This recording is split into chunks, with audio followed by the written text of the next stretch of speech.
If you have not followed his Triple H horse racing podcast, you're missing out. It's one of the best podcasts in the country.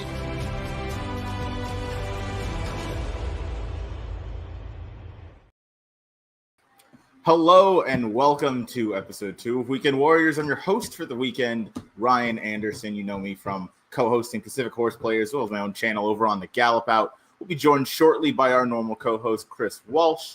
We're going to check in with the comments, of course. Hope everybody from HHH and everybody watching is having a good day. But first, one of our guests that's going to help take us through today's races is from Equibase. His name is Ben Kudla. Ben, what's going on, my man? Good to see you. Oh, not much. Having a great Saturday over here in Lexington. Thanks for having me on. It's so much fun doing these shows with you and talking horses with you. Your positivity is infectious. So I appreciate you. You and I linked up a few times for your show on Equibase called The Inside Track. And then, you joined us on the Saturday show that was for ABR. And now we're on HHH on Weekend Warriors. And our other co-host, Chris Walsh, is here joining us. Chris, what's up, my man? Not much, Ryan. How are you? I'm doing great. We're happy to present to you some live racing here today with a couple of tracks with video and, getting down with Saratoga as well, even though they're off the turf. Boo. I know lots of stuff on Twitter about that, but, we can't control the weather.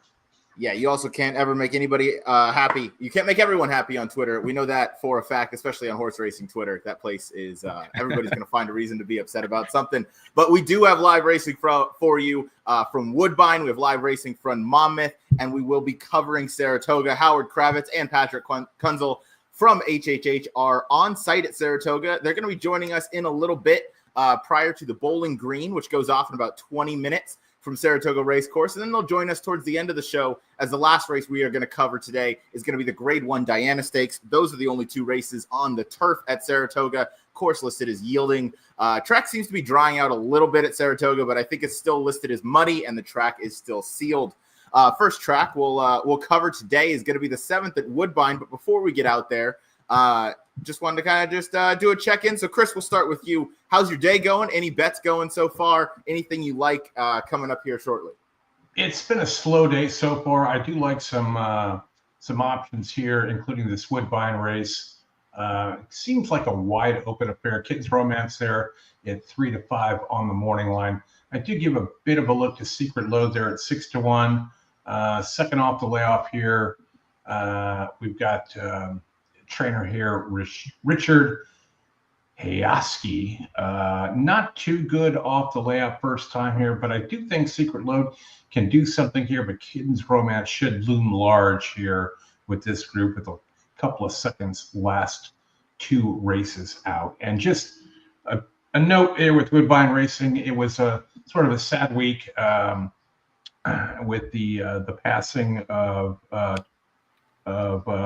Patches O'Houlihan. Patches O'Houlihan. I mean, Patches has been a great horse for me over the last couple of years. Big time runner. I mean, just super sad that that suspensory injury did not work out. But kudos for them for doing the right thing. That's right. I mean, this is a tough game. Even in its brightest points, it's still we get reminded that this game can be tough. So obviously thoughts go out to the connections of that horse, as of course we're covering Woodbine where that horse did most of his running, a multiple time stakes winner, and one that we'll remember certainly as one of the best to run at Woodbine in recent memory. We'll check in. 13 wins with 16 starts at Woodbine, if I remember that correctly off the top of my head. I believe you are spot on with that. Thank you. I wasn't trying to misread the stat there, so I think you nailed it. I appreciate you for that. We'll check in with the chat real quick. Katie, as always, Katie's here early. We also have Felipe in here. Thanking Katie for the picks as well. We're gonna talk Bowling Green. I see that. We got Gilly Capper in here. We have Wiz Motorsports Communications, shout out. We love a little motorsports, but we're doing horse sports today. Yeah, just call him Wiz. Wiz is a long-time viewer. He's been around a long time. But back to Woodbine real quick. If this 8-horse Super Sicily gets out on the lead and gets brave, I think has a significant pace advantage. Any thoughts there, guys? Yeah, no, I certainly agree with you. I think obviously a horse lone on the lead is always dangerous, no matter the level, no matter the distance. This one's stretching out from a sprint to a route on turf. His one turf route try didn't excite anybody, but I think that was long enough ago. You can certainly forgive it. While we're going over our picks, I went with the number 4, Perhaps Tonight, Irish bred 7-year-old mare. This one's second off the bench for Michael Wright. I like the angle second off the bench. You can always improve. This runner is 6 for 8 in the exacta at Woodbine, 6 for 9 in the exacta going this distance of a mile on the turf. I know she's 7. Maybe she's ready to be a mom, but I want to give her one last chance. I think the price at 8-1 is fair enough. So I'm going to take a look with that one with Esjuan Flores aboard. Ben, I want to throw it out your way. What were your thoughts on this upcoming race at Woodbine? Oh, I definitely take a look at your 4 quite a bit. That's a nice early ranked first in early and middle pace, ranked first in average class and in average speed with an 85. But it's funny you said that 7-year-old mare. I kind of went with an 8-year-old mare. It's interesting. These tough old horses can still keep going. But this one, Kitten's Romance, hate to pick favorites, but 9-5 morning line, 1-2 right now, I believe, 3-5. Excuse me, but coming off 2 really nice second place finishes with a best in race 96 last time out. Has 3 wins from 13 starts to this distance, a win at Woodbine. A couple things I didn't like. It was avoided claim 3 starts back, and then took a long layoff, but seems to be doing well, breezing all right, and two solid finishes there. So, but that last race, she was coming up the inside rail, and she just checked really hard at about the 16th pole, and was able to kind of regain composure and still, went for a neck, and it just showed like a ton of class and potential. And she's 8, so I guess potential is maybe not the word, but I went with Kitten's Romance with the Martin Drexler barn. Hey, I like that a lot.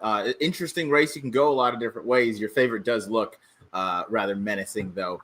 Getting bet like she can't lose, and Kitten's Romance again. Yeah, definitely the class of the field. We're coming up on the Bowling Green Stakes again in about 15 minutes or so.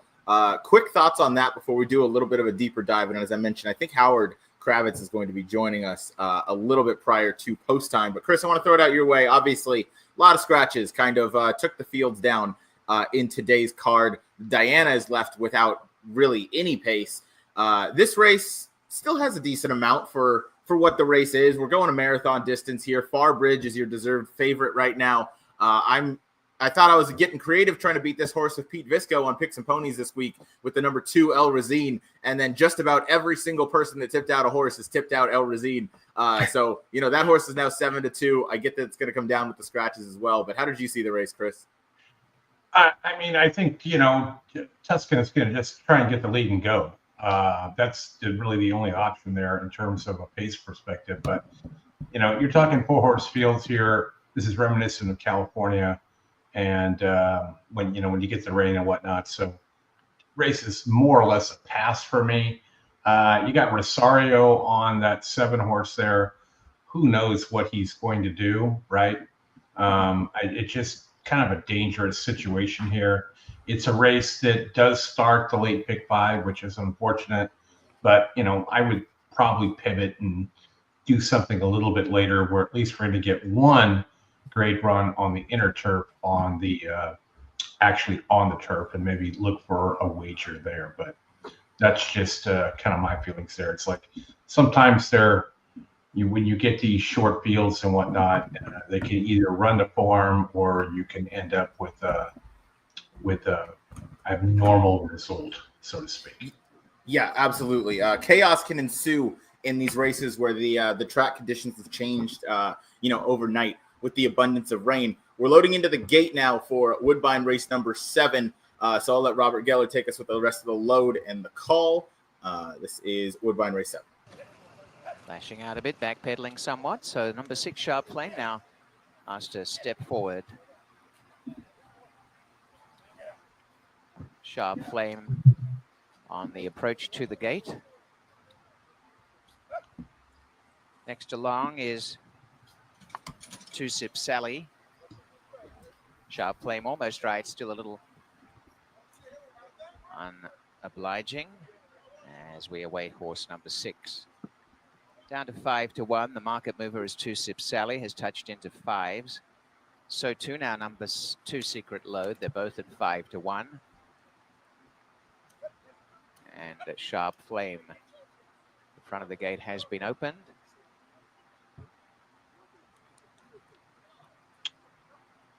So working on horse Ryan and Ben, you'll notice there's a Sharp Flame bullhorn going up. Oh yes, we do have the bullhorn here, ready for the winners.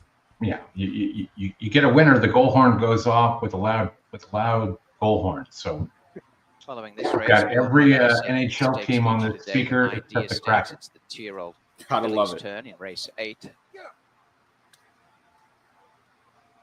And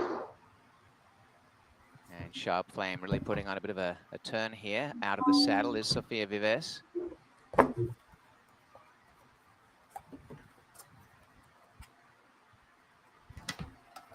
Now behind the Starkets was going to get back on board. While we wait to get in the gate here, don't forget to hit the like, subscribe, and the bell button so you know when we go live. We'll be back with you tomorrow morning with Saratoga Today. Pete Bisco and I will be on around Okay, so more to come regarding Sharp Flame. 10:45 Eastern. Oh yeah, Saratoga Today, always a great program. Had one this morning. It went well, of course, going over the early pick 5 from Saratoga Today.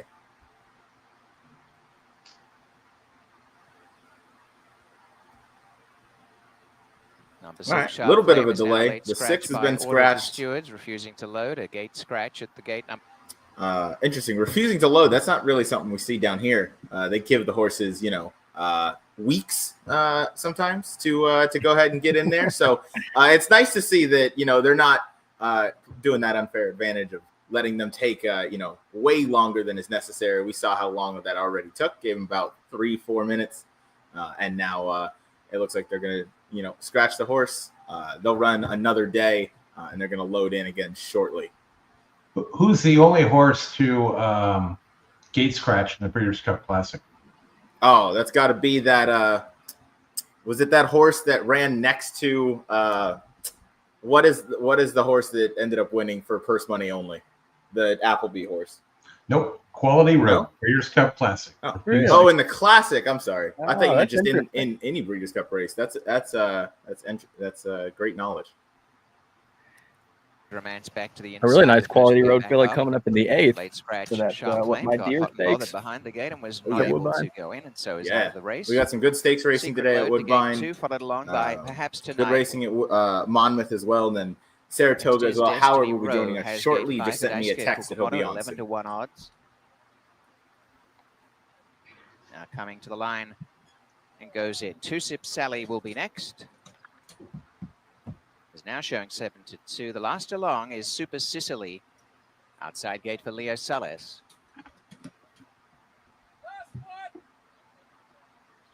Super Sicily has gone forward there, all in and locked up. Off their race, best away, Destiny Row heading the lead, Two Sip Sally, and coming through a Secret Load. And on the outside, going again to the lead, Destiny Row has quickened up the inside. Kitten's Romance is handy. And attacking for the lead, Super Sicily from the outside, taking over in turn. The new leader, Super Sicily, draws out by almost a length and a half, Destiny Row. Going up is perhaps Right. tonight to be Quickest up third the on the inside. inside. Kitten's Romance, the centre Secret Load, and to the rail at the back, 2 Sip Sally, a length and a half away last. Clearing them now easily is Super Sicilian. Drives out to a 3.5 length 24 lead. and Perhaps 2.9. tonight getting busy. Is rushed up into second with Kitten's Romance nibbling up the inside. Destiny Row is back to fourth as perhaps tonight is quickly after Super Sicily. Next to last, 2 Sip Sally coming into it. And last of all is Secret Load. Racing towards the half mile. And Super Sicily by 3 parts of a length in second, perhaps tonight.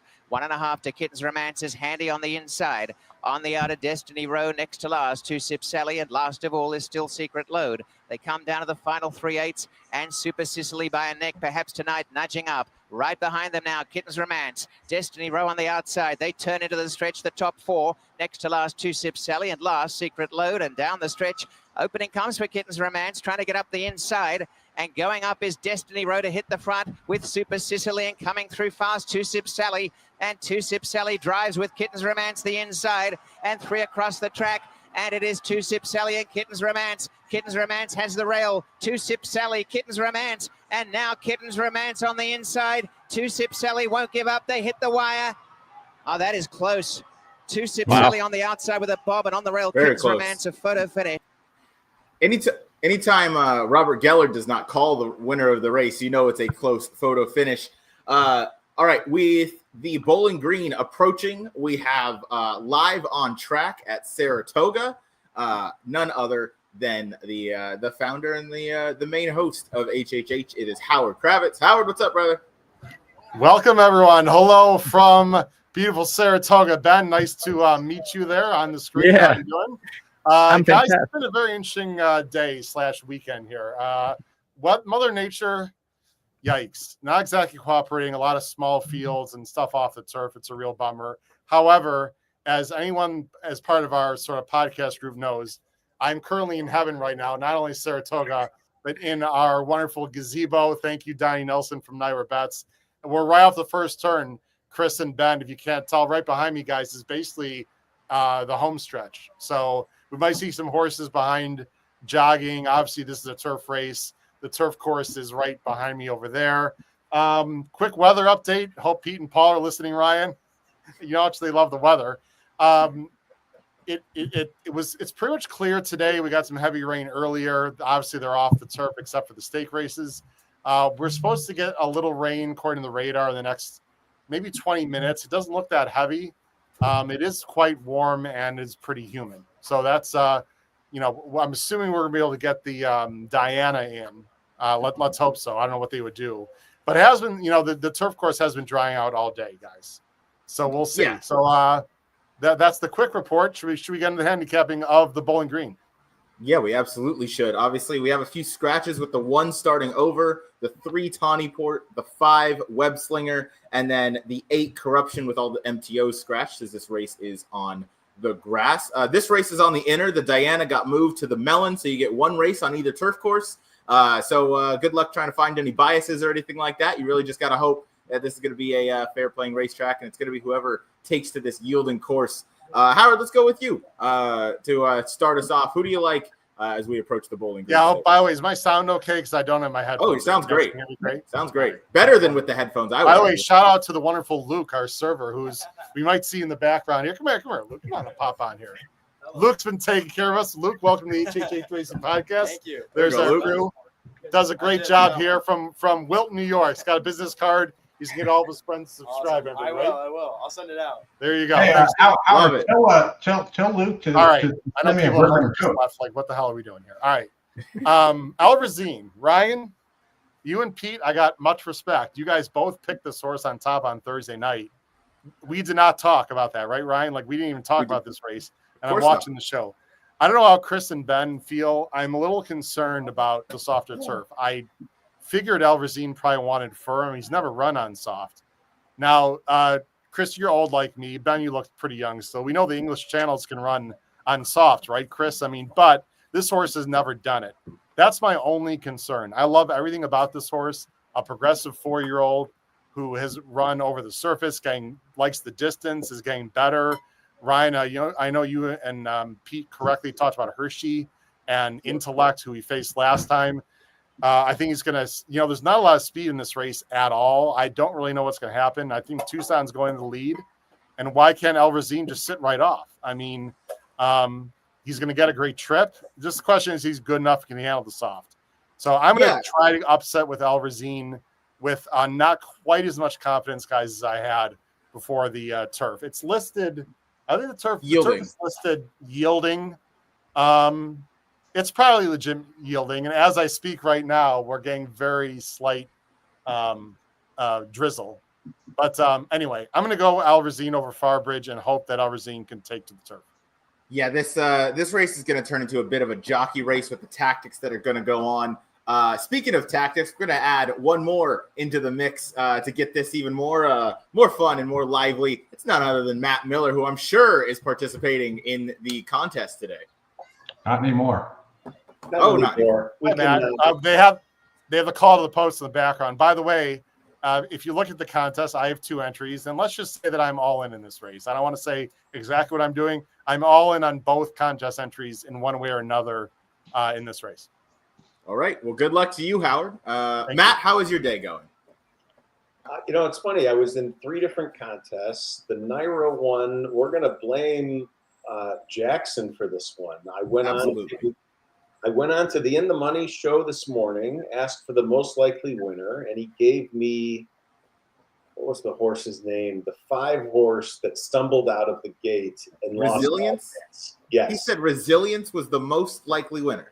So yeah, you can blame Jackson for that. So I actually had an all-in $200 double going into that horse that would have paid about $2,100 and set me up pretty well.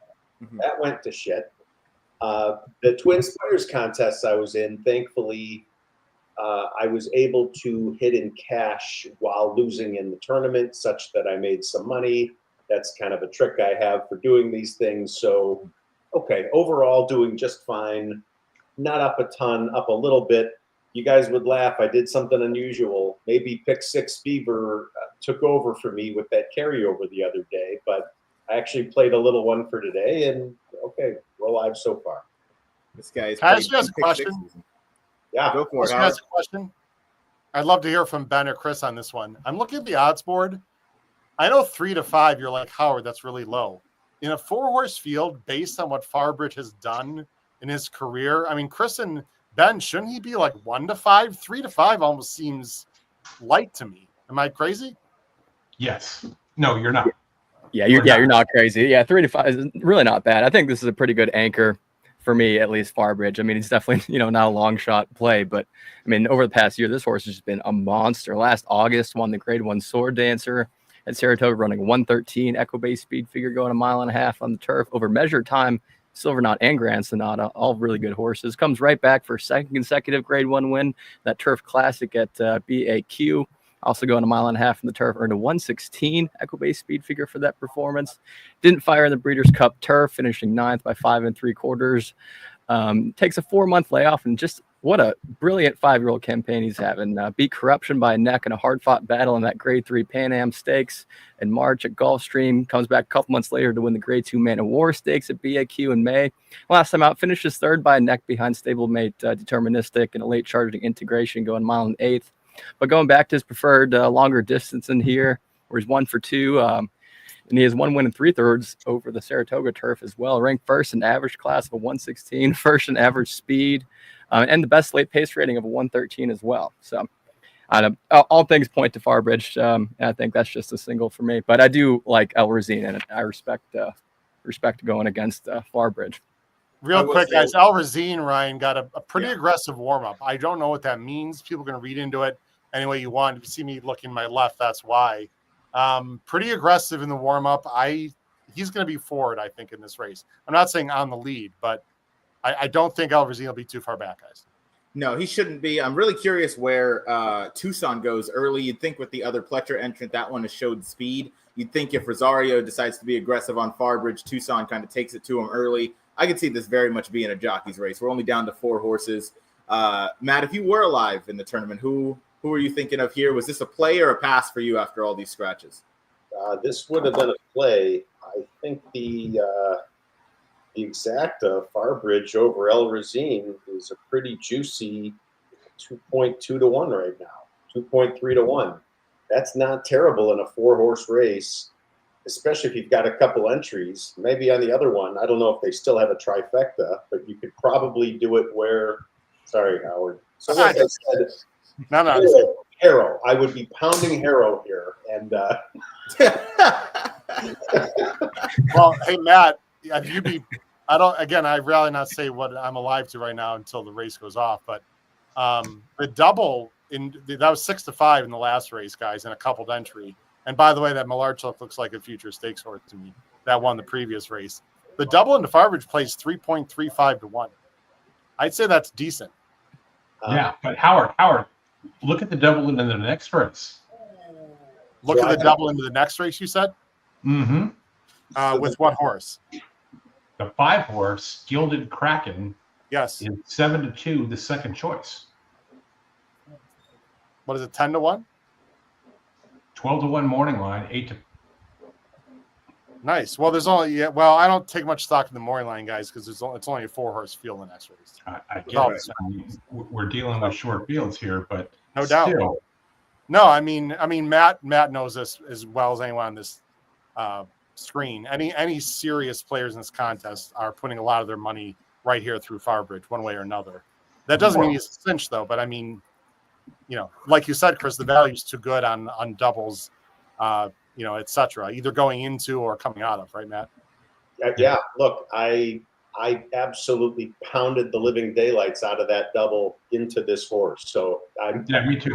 I am right with you on that. I haven't yet looked at the double coming out of it, and I don't think I'm going to. I'm alive to a rather uncomfortably large amount of money here, so I'm gonna stay here with Farbridge, and I am backed up in that pick 6.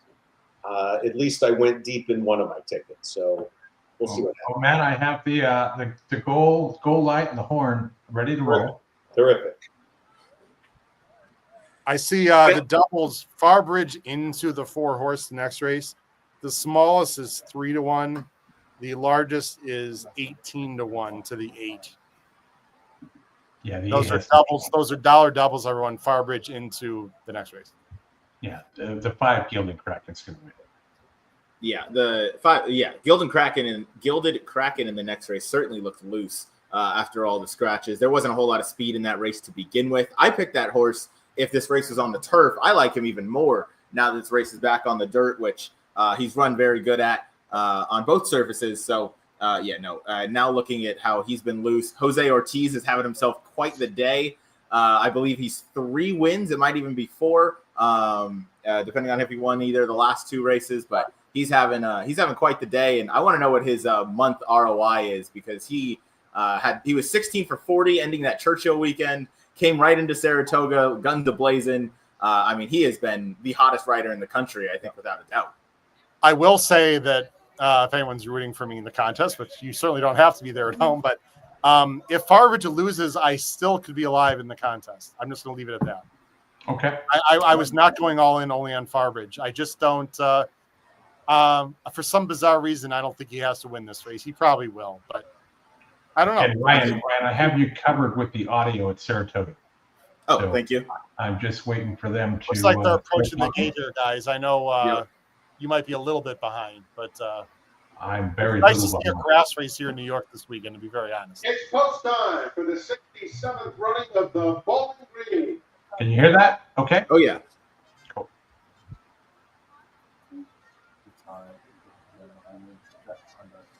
Oh, and Ryan, answer your question. I won't say anything until after the race because I don't know what the timing situation, for you guys in terms of what the audio and whatnot.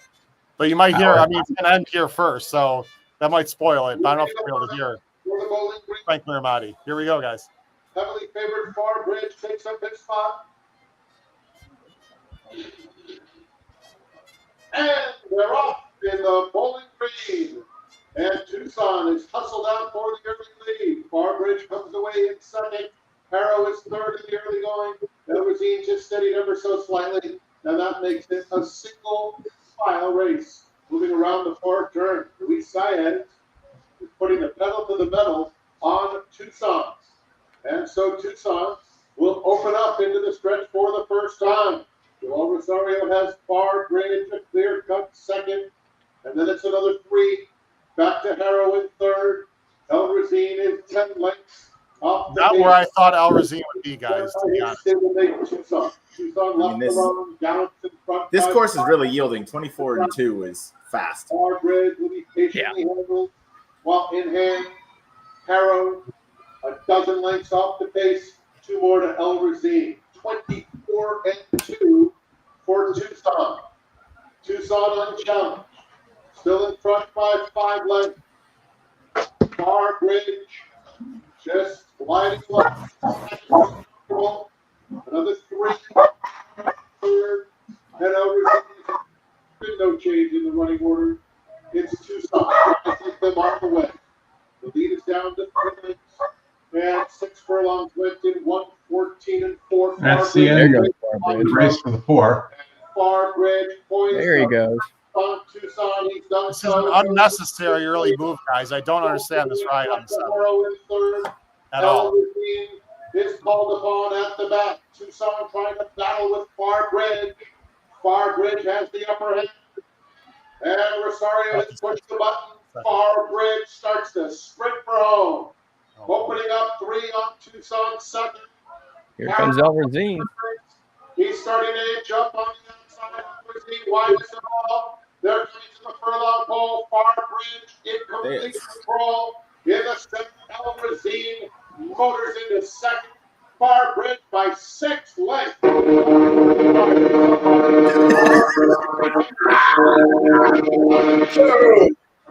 Nailed it. Oh my goodness gracious.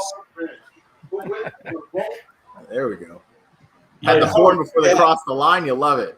What'd you have? So we have 2 entries. We played $50 bets early in the contest and lost, so we only had $150 left on each entry. We went all in double previous race 2 to the 7 for 150. So we have 3.35 times 150. The other entry, to sort of back it up, I don't know if you agree with this. I didn't play the 7-2 because it was only 2 to 1, and it wasn't going to get us to where we need to go. So what I did, guys, I played a 2-7 exacta and a 7-6 exacta, Matt, hoping that if it didn't come 7-2, we could actually be alive on another entry, or even alive on both entries if it came 7-6. So I didn't play the 7-2 just because it was too low in exacta, guys. So one entry is dead. The other entry, though, we just went basic. We went all in. We just cashed for about 520. So we have about 670, 680 on one of our entries. So I have no problem with that. Happy with that. Congrats to Farbridge. That was a really aggressive. I don't know if you guys saw about the ride. I criticized it a little bit. I mean, he didn't have to move that soon. In this race, I think Joel just figured, Ben, that there's just no one good enough to catch me from behind. I'm just going to make my move early. I wouldn't suggest he does that in the sword dance or a month from now, though. No. Yeah, I think it was a 4-horse race, and we saw the leader Tucson backing up. It was an early move, but it ended up being the right move for Joel.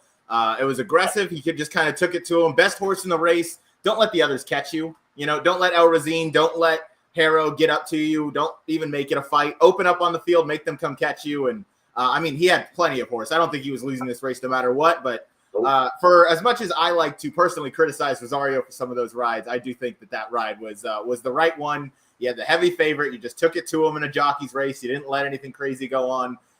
Meanwhile, I don't know if you guys saw, El Razine and Harrow were bumping like nobody's business coming down the stretch. El Razine was laying in to Harrow the entire length of the stretch.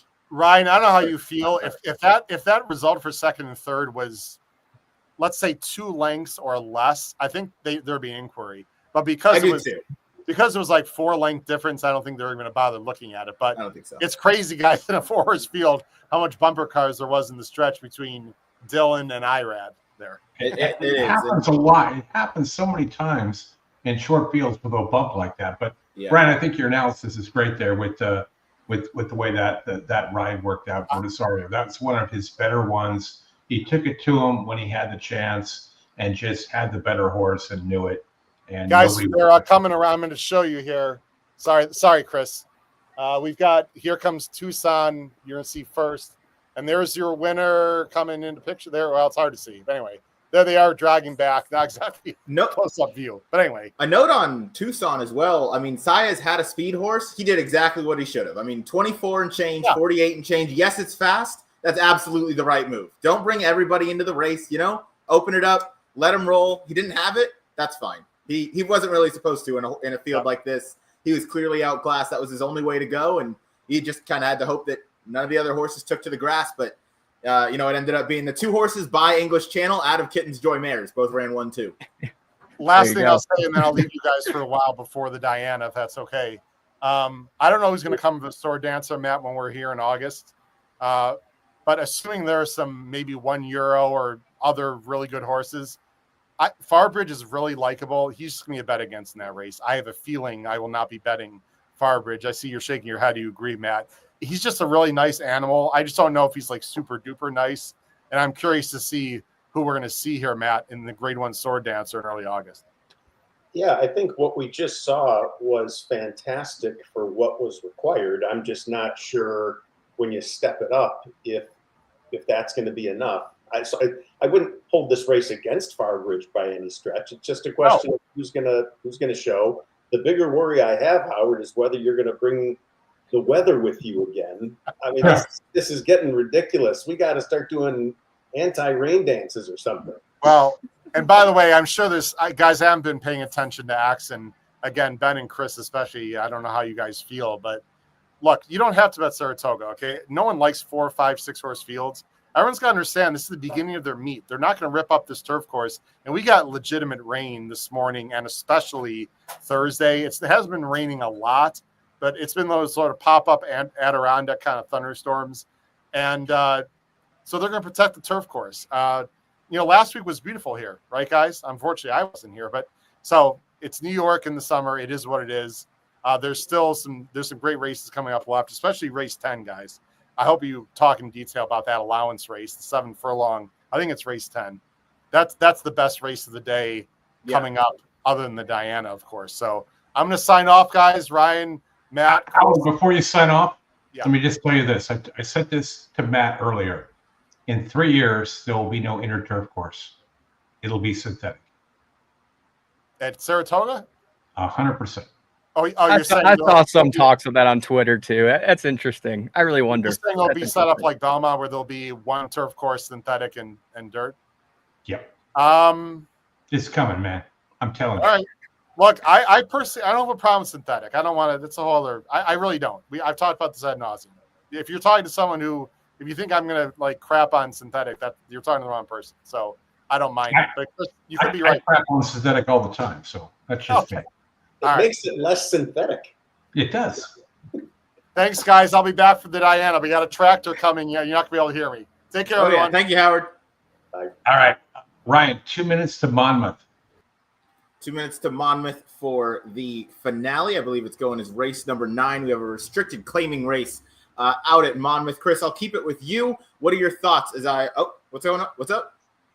Number one for Chris, that currently sitting at 3-1. This race is on the turf course as they're walking onto it now. I'll throw it up. Give me 5 seconds here. Ben, if you had a chance to look at the nightcap here at Monmouth Park, restricted claiming race on the grass here, who got your interest? Well, I mean, obviously, I really like Reassess, especially Paco Lopez winning at such a high percentage out there. But this 8, Adam May, such an interesting horse that Richard Dutro Jr. claimed himself, owns and trains. And first after a claim, he's pretty dang good. Past 3 years, first after a claim, going back into a claiming race, he wins at 29%, 9 from 31 starts. So it's not too bad. It's just really interesting that he's trying him on turf too. So I don't know, just really interesting horse, and I'm going to go with him on top. What's his odds at? 5-2? Maybe not then. That's a little bit too low. But that's my exacta. 1-8. Okay, there you go. I like it. 1-8 exacta for Chris Walsh. Ben likes the 8. Chris, I also thought the 1 was a little bit interesting. I didn't have a super strong opinion here, so to speak. I was mainly just focused a little bit more on the earlier end of the card. The Paco money is always a factor here at Monmouth, as 9-5 on Reassess. I wanted to give maybe a little shot to Mexican Sugar, the 4. a little bit of an overlay right now. I wanted to play this horse around 4-1, currently getting 5-1. So I'll sprinkle a small win bet. I just think this one has a bit of a shot. And, these races always, it's tough to take chalk in these restricted claiming races. They could come up with chaos so often. They're not very consistent horses. So I'll take the 4 at a bit of a price with the Paco money maybe affecting some of the odds here. Yeah, Ryan, and shortly after this, we're going to be out to Woodbine in just a few minutes for their stakes race out there for 2-year-olds, which is $120,000 listed stakes race, which is basically an allowance up there. I do like the 4 Border Czar, currently sitting at 9-2, 5-1 now off an 8-1 morning line.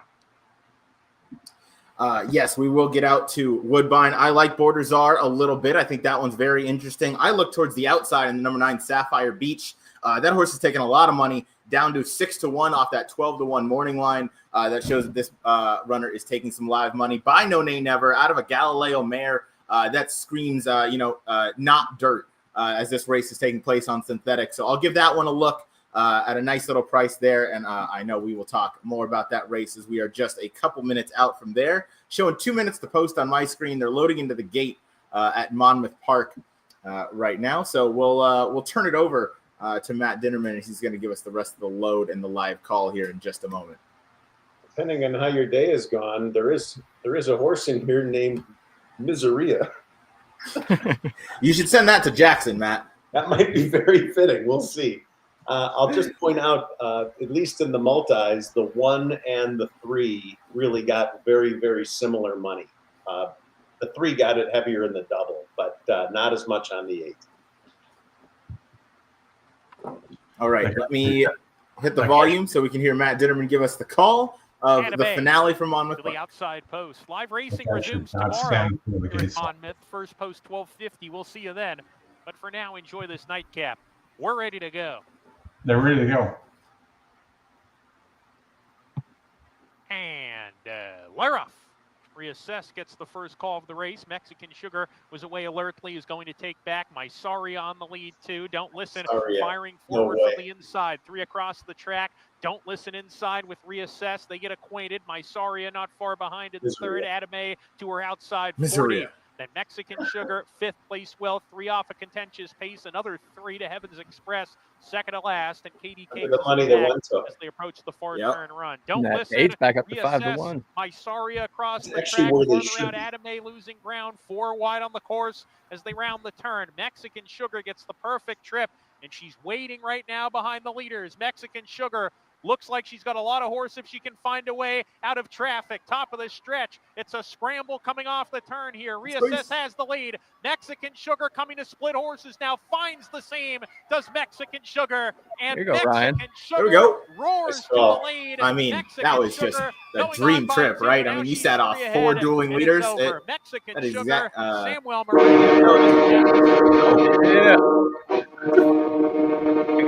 run over by a freight train right now. That is a great horn to play in the background. All right, that wraps us up at Monmouth, and we have Woodbine coming up here in just a second. So I'm switching all that over, and we'll get that going on. Ben, your thoughts as we approach the gate for a nice little stakes race at Monmouth Park. This 3 Pageant Queen, just that last race, the only race she had, she fought back to win. I mean, she got past, about the quarter pole and then came back on the inside. Very hard fought win, earning a 71, drawn off by 2.5 lengths.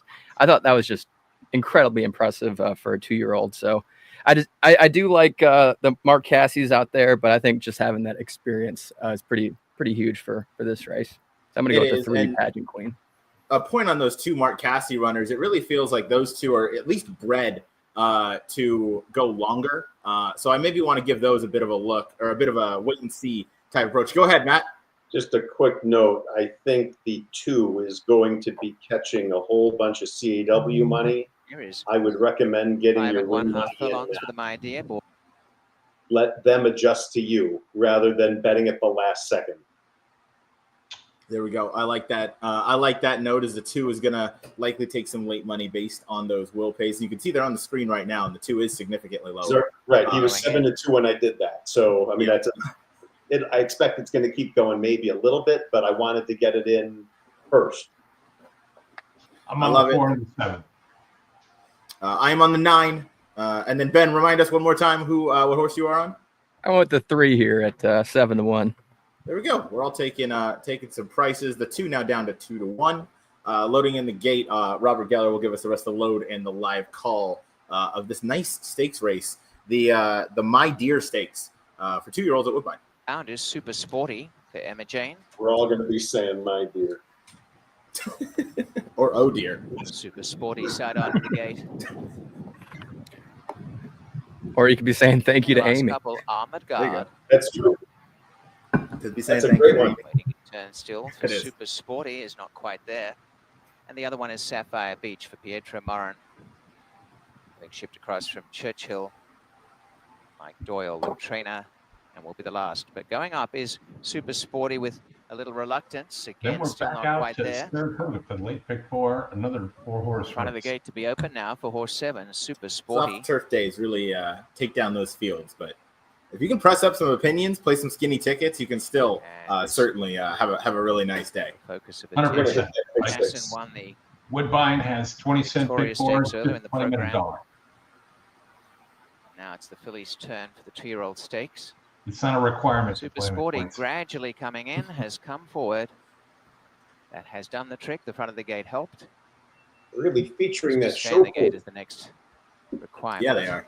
He likes the 5 at Has Woodbine. happened. So it is now Logan Armored likes Guard the walks 4. up into the outside Sapphire Good luck, Beach. Selene. Pietro Morin, gate number 9.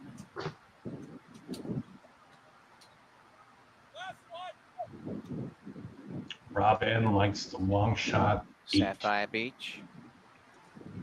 It's a long Good shot. luck to everybody. Has gone in. They're all in. Luck. Racing in the My Dear Stakes, a great line, and one of the best away is on the inside. Thank You, Amy, shows up in front and got clear by a half to Pageant Queen, and away sharply Sapphire Beach, and over in the center is Bordazar. On the outside, keeping handy, Super Sporty. A length and a half away is Super Diva. Then Armored Guard, a long way back, is second last Pina Colada, and Abdul is last. Showing the way, Thank You, Amy, flanked on the outside by Sapphire Beach, relaxing well a half behind. They've gone away by about 2 or 3 lengths to Super Sporty and Bordazar. In behind them came Pageant Queen, Armored Guard running on. They're well strung out. And then Super Diva, second last is Pina Colada, and Abdul is last. And on the inside, it is Thank You, Amy, pressed now by Sapphire Beach. They're about 2.5 to Bordazar. And on the outside is Super Sporty. Sapphire Beach trying to go by. Thank You, Amy, in front of Sapphire Beach. And down the center, Bordazar started to build that momentum again and is coming. Bordazar right over the top of them. It's Bordazar taking over from Thank You, Amy, and Bordazar rules in the My Dear Stakes. Flying home is Abdul. Bordazar, comfortable win by 3 lengths to Abdul. Third. Nice job, Sylvain. There we go. Nicely done. Yeah. Bordazar gets the dub at, what was that final price? 6-1 for Rafael Hernandez, Barbara Minshaw. The 2 Cassie runners ran okay towards the end, but again, I think they're best suited for longer. I liked where my 9 broke and where my 9 sat. And Matt, you had to be happy with where Thank You, Amy was early in the race. It was just fell apart a little bit late. Going that 5.5 can be a difficult distance for these 2-year-olds. Look, I knew I was in trouble when the finishing price was 9-5. I know that sounds really skeptical, but I was expecting less, and at 9-5, that smart money didn't come in. There we go. That is the 8th at Woodbine. We'll be back out there as they continue on. They have 3 races left on their card, all very nice races. A couple optional claimers and a maiden optional event to end the day. Let's pivot out to Saratoga as we are looking like about 12 minutes to post for race number 9. It's an originally obviously scheduled for the turf race that has been taken off. We're down to 4 horses. Your current favorite is the number 5 Gilded Kraken at 7-5. You have Bulldoze at 7-2. Common Defense, who was on the Derby Fever Trail last year, makes his return in this spot. 9-5 right now. Kendrick Carmouche, Kenny McPeak team up. And then 14, the main track only entrant that stayed in, Katie Davis and David Donk team up for Register. Matt must have seen the comments. It's just shiny. It's just shiny. Sorry. It's just shining, man. No issue with that. I think you were the one that texted me the other day saying that it looks like my hair is getting cut off by like the blur in the background. I can help sort of, okay. Matt will be right. Oh, he's dimming the lights. Put the lotion in the basket. Hey, Ryan, pull me off for just a couple minutes. Generator is south. It's Central Florida. We've got storms coming in. Gotcha. I'll see you when you get back. All right. Chris will join us momentarily. Ben, let's check in with you, my man. All right. This race was originally scheduled for the turf. Now we're taking off. It's a 4-horse field. I meant to ask you before the Bowling Green Stakes, did you play a pick 5? Did you play a pick 6? Or are you going to play a pick 4? It was a heavy day of work with Race Lens today, so unfortunately, I played no bets today. Just handicap. Okay, work can come first. You're allowed to work, I guess. Yeah, that Tuesday through Saturday schedule, but this race is kind of just a no bet for me, looking at the odds. But if I were to pick one, it would be the 10 Common Defense. I'm just really interested how this horse is going to come back after what was that 14 months layoff. So, I mean, obviously has talent. He was able to have a triple-digit Equibase speed figure of a career best 101 back in the Rebel, finishing second to Timberlake. But this is just a watch. I'm just excited to see this horse run. But also Carmouche and McPeak team up, have a pretty good win percentage. And allowance races, they have 2 for 3 over the past 5 years. But all races, they're at 21%, I think, together. So. I like it. Matt, on Picks and Ponies earlier this week that I did with Pete, quick shout out to Pete Visco. I love doing shows with that guy because him and I, we just only love talking. Our show went an hour and a half, and there were only 2 people on the screen. How that happened, I will have no idea, but I know we both love talking. We talked about just about every horse in the sequence. I mentioned this is a horse that it was going to be one of my top plays if it stayed on the turf. We're taking off the turf. I'm still going to I singled this horse in my pick 5. I think this horse makes a lot of sense. I think this horse is certainly loose on the front end, and with the way the track's been playing, the way Jose Ortiz has been riding, all signals point to go.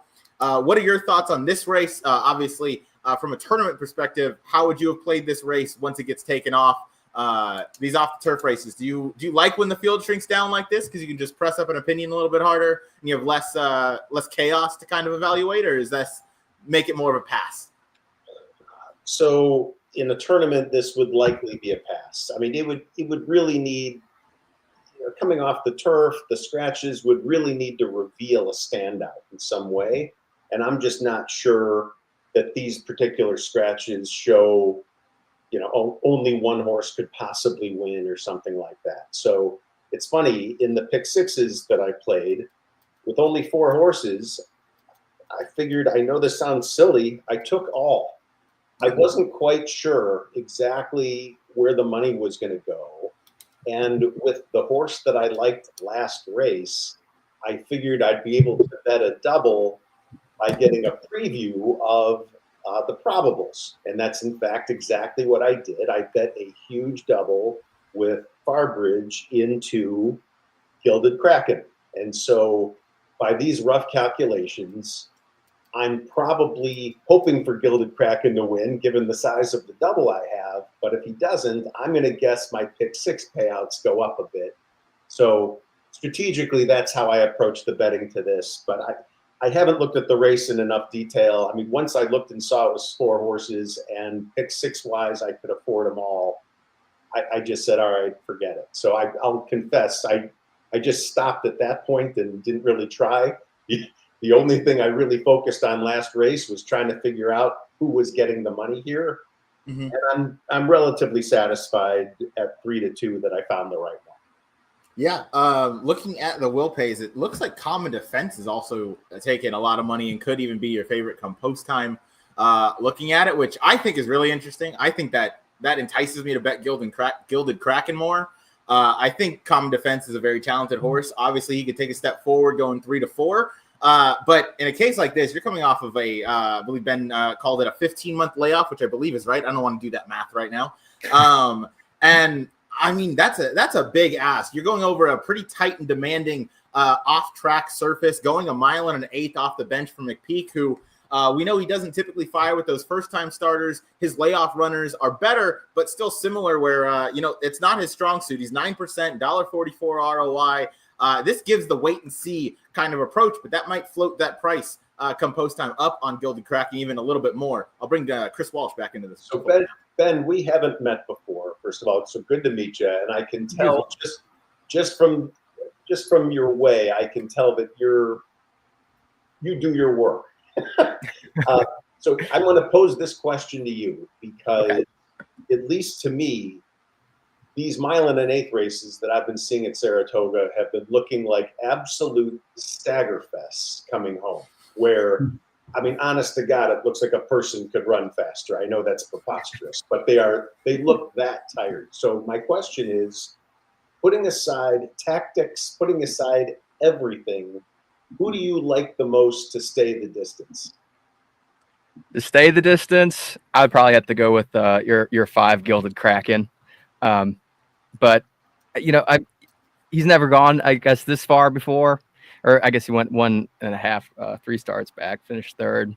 But I just think Jose Ortiz is going to be able to keep him going, and it could be a question of that. I mean, he's very hot when he's eight wins already in 3 days of Saratoga. So I think he's going to be able to keep him going. Also, same with Kendrick Carmouche. I respect him so much, and he really rides to the end. So those two, Luis Saez is kind of more aggressive at the front end. So, maybe Bulldoze really, I'm kind of not so much on him. But I think in this way, I would almost bet the jockeys in that tactical sense. Yeah, I mean, so, okay, and that's helpful. I mean, the other thing I'd say to people looking to bet this race, it's hard when you're looking, your brain just can't avoid it. When you're looking at morning lines of 12 to 1 and 10 to 1, and you're looking at prices of 2 to 1, you just feel like you're getting ripped off. That makes no sense given how wildly different the morning line would look like if there were only 4 horses. So I would say, just as much as you can, scratch off that number and really try and look at what you think are the horse's fair chances to win and kind of figure out your odds that way as to what makes sense. And I do think when you do that, it does feel like a Gilded Kraken could win about half the time here. And so I don't know that 6 to 5 is that bad a price. And yet looking at 12 to 1 right beneath it, it feels icky and like you're getting ripped off. So just some thoughts. Yeah, no doubt. Chris, how did you view this race? Obviously scratch down to the 4 horses we've been talking about. Is it all Gilded Kraken for you as well? 10, 4, 1, 4, 6, 9. That's my pick for it. Sorry, one more time. Slower. With 4, with 1, with 4, 6, 9. Okay. So And 3 I'm singles to start us off and then going 3 deep in the last. So single to the 10 common defense here. And I'm playing it for more than $1. Right. So that brings us to a nice conversation for the Grade 1 Diana Stakes coming up in a little bit. Be Your Best scratched out of there. That was the main speed player. I know. That was my pick. If anything, I was going to do today, I was going to do 100 to win on that horse. But that was my top pick for the race as well. I picked the race 6-2-5. I'm against She Feels Pretty here in all spots, but I want to go around the panel real quick. We got 3 minutes, maybe 4 until this next race at Saratoga. So let's do a quick little dive in. Just want to hear everyone's thoughts. Is it She Feels Pretty and keep it moving, or are we going to try and beat that horse? Matt, I'll start with you. Reluctantly, it's She Feels Pretty and I'll keep it moving. And All that right. means unwavering in terms of that being a single. You can't afford $1 on anyone else if that's the horse you're conceding to. And I just think she towers over the field, as tempting as it is to take one of the Chads. That's very valid. Chris, what about you? I'm sticking to my guns here, man. I'm all about the 10. Sorry, for the Grade 1 Diana. The Diana. Okay, Diana. Let me flip over there. Sorry. Yeah, the 1. She Feels Pretty. All right, She Feels Pretty. Keep moving. And Ben, how about you? My gut says She Feels Pretty, but I'm going to try to beat her with Excellent Truth. Chad Brown going for his 9th in the past 10 years. Yeah. Diana win. I don't know, just Brown and Pratt in graded stakes races at Saratoga. to try and beat She Feels Pretty, I think, is somewhat of a smart bet. They're winning at 33% in graded stakes races in the past 3 years, 15 wins, 45 starts, 71% in the money, and actually they have a positive 59% return on investment as well. Excellent Truth, ranked first in average speed with a 108, ranked first in average class as well with a 108. Only 2 times in North America. Ran really well, just missed narrowly by half a length, 3/4 of a length. So I'll try it with Excellent Truth over She Feels Pretty. I would disagree with you on class there. The 4 horse there has not run this distance yet. Has one on yielding turf and whatnot, but I feel like She Feels Pretty is just way and above in terms of the class and the breeding. Can I just ask a question real quick? First, She Feels Pretty in the New York Stakes. That was over a bog on that Belmont Stakes weekend card. She Feels Pretty did get the job done by half a length over Beach Bomb. I couldn't imagine Beach Bomb would be anything less than about 4 or 5 to 1 in this field.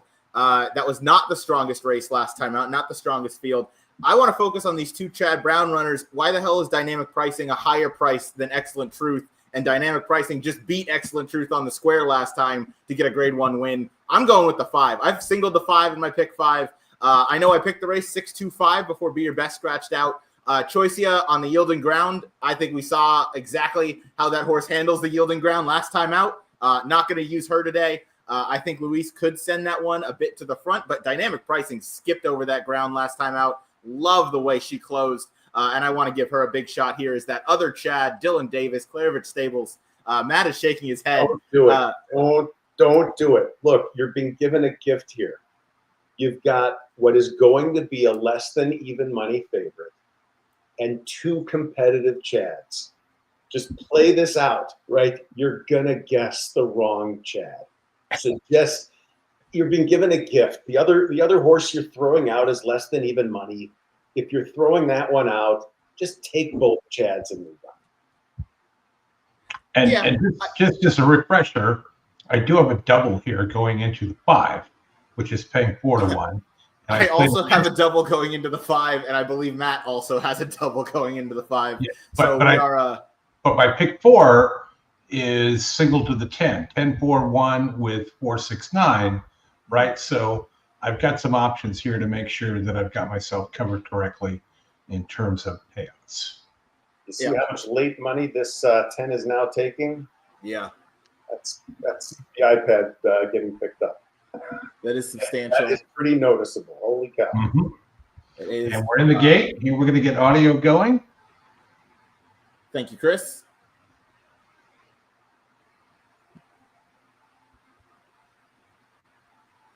Two more. I'm in. Are you at the end of a prayer or what? Amen? I said I'm in, not amen. Amen. Register goes in. They're in the game. And they're up. And Gilded Kraken goes right to the front. And Register sprints up on the outside. Bulldoze comes away in third. And Common Defense is at the back of the field early on. 4 lengths covers them front to back. It's Gilded Kraken who is left alone on the front end. Gilded Kraken has it by 2 lengths. Register races in the second spot. On the inside, Common Defense takes third. Bulldoze is fourth. The opening quarter went to 23-2. And so it will be Gilded Kraken and Jose Ortiz to carve out the fractions, straightening up for the run down the backstretch, prompted by Register, who is 3/4 of a length behind him in second. Bulldoze, Common Defense, 3 lengths covers the group. They're heading to the half-mile pole. And it's Gilded Kraken, who clicked off the half in 47-2, cruising along thus far, a length and a half in front. In second comes Register, Bulldoze on the outside, and Common Defense. Common Defense inching forward now, takes the second spot as they move with 3 furlongs to run. Advantage Gilded Kraken. Gilded Kraken trying to sprint away now. And Common Defense is out after him. The 2 favorites are dominating. It's Gilded Kraken with a 1/4 mile to go. Has a 3-length lead. Just gets a little reminder to finish the job. in second, common defense. The others are left well behind as they come to the 8th pole. And There's your slow final turn, Matt. They look like they're crawling. They are. They're crawling. Me and Matt in a horse suit could outrun these horses right now. He gets his 4th win on the easiest of winners. Gilded Kraken. Has to be a record for train horns going on in this show today. Come on. We are doing great. Congrats to everybody that had that double. Pick 4 dead, but double winner. Take it. I did.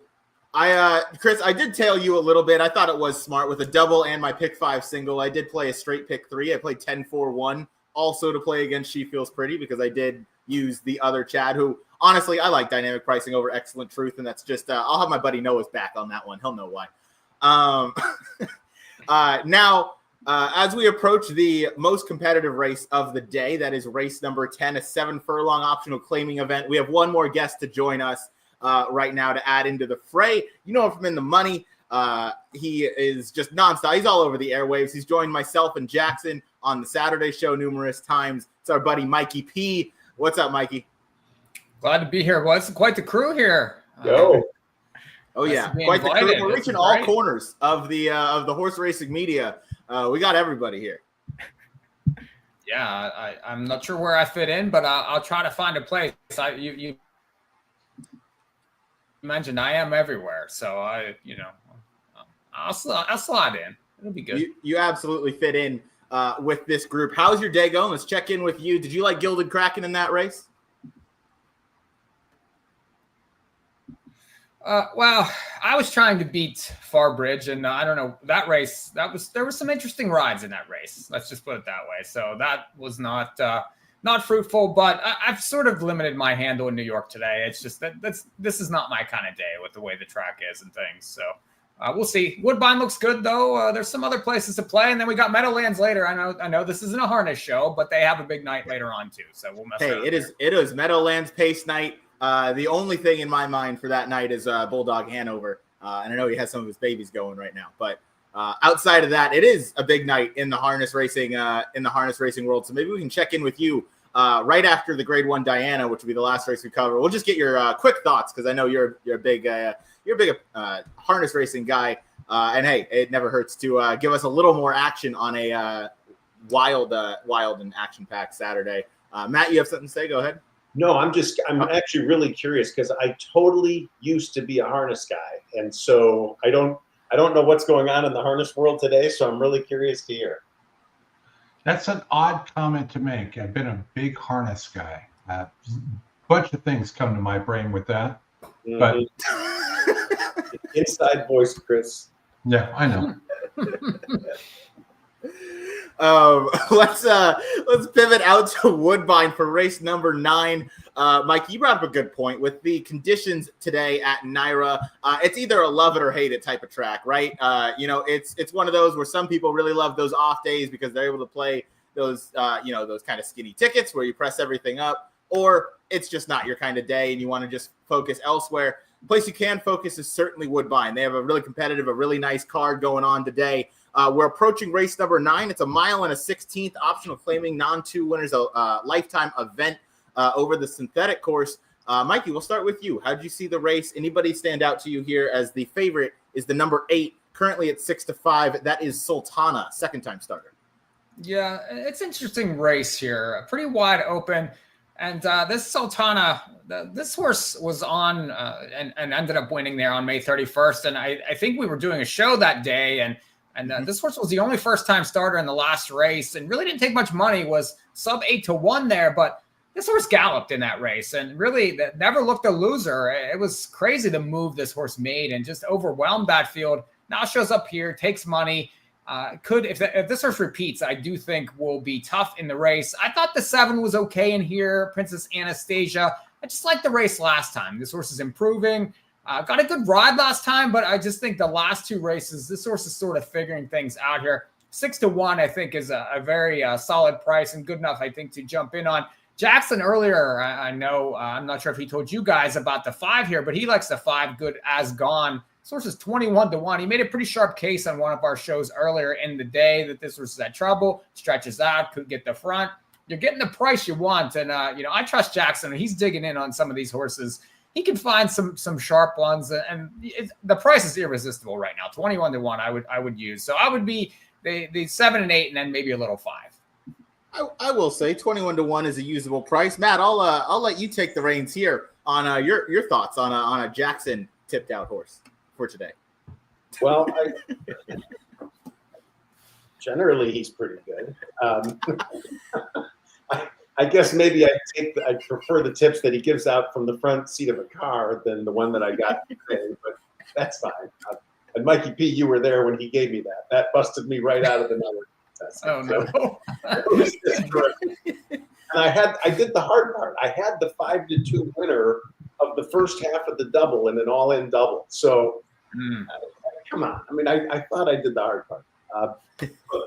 For this race, well, one other thing I'll say on Jackson, and it's interesting, and I would say this is true for everybody watching and listening to the people on the screen. It is important, in my opinion, that you know our tendencies. It's important that you know who likes chalk, who doesn't, who takes the chalk every time, just being lazy, who just looks at the board and is lazy and doesn't look at the races. Someone like Jackson works hard and tries as much as he can to look for value and for something hidden. And when that guy concedes to taking a favorite, that's when a favorite player like me perks up and says, hey, that's a favorite I'm interested in, because that guy really didn't want to do that. And frankly, Mikey P, I think, fits the similar mold. He doesn't like taking favorites. He will if it's the right play. And so, without having looked so closely at this race, I can tell you I like Mikey P's opinion, and that it is definitely meshing with the will pays and the way that this 8 has been bet in the other pools leading into this race. Yeah, no doubt. That is an excellent point on the tendencies of the people on our show. I'd like to think we don't have anybody on HHH that's lazy and just picks favorites. I think Noah Maher just does it because he just kind of likes chalk, I think he has a future as a school teacher. But outside of that, no. Yeah, well, Matt, you do love your fair share of chalk, but you do capitalize on it. Chris, I'll turn out to you real quick. What are your thoughts on this upcoming race at Woodbine? 3786. 3786. All the thoughts. Let's talk about your top pick. That's the number 3 Smudge, Mark Cassidy, Patrick Husbands, DJ Stables. Very common pairing up here at Woodbine. What attracted you to this one? I like the price at 4-1. He had that race back in Tampa back in March, and then went to the synthetic at Gulfstream in April, and then again in June at Woodbine. And I just feel like that, kind of figuring this horse out. Patrick Husband gets up, ran on the horse last out. I think he can get a decent trip. I just like everything about him in terms of, his class level, his breeding, and things like that. The 7 horse, I really like kind of closing from the clouds. If this race goes super fast, that horse went from 13 back to first by 2 1/4 last out in mid-June. So and those are just, and then obviously the favorite's going to be a big play here. Obviously also closing off the clouds for Kevin Attard. And then Blitz is the long shot here. And I'm really not sure what he's going to do here off of 3 turf efforts, and, had a winner back in November at Woodbine on the lead. So all options are available for that runner in terms of where he goes. I like it. I like that analysis from you with the top pick being the 3 Smudge. Ben, I'll go out your way. Any thoughts as we are 3 minutes to post here for the 9th at Woodbine? I had the 7 and 8 circled, but I'm really interested to see how this 4 is going to run back after basically pulling up still across the wire, but 8th by 71 and a quarter lengths going back on the Tapeta. So I'm interested just to see that one. But this 8, just from that last time out, 12th at the third point of call and then just swings 6 wide to just take them. I mean, it's just an amazing effort. And with every single stride, he was just pushing them away. And then Atard and Moran, with maiden winners last out, past 3 years, they went at 31%, 4 of 13.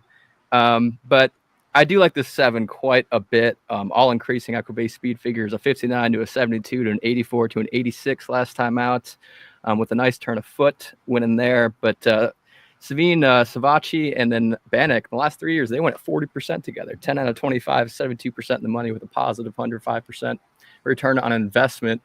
Just based on the experience alone, I think I'm going to favor the 7 over the 8, but also very interested to see this 4 run back. I like it. Yeah, this 4 running back is going to be interesting. That the favorite in the number 8, certainly the horse that catches the eye off that last maiden breaking performance.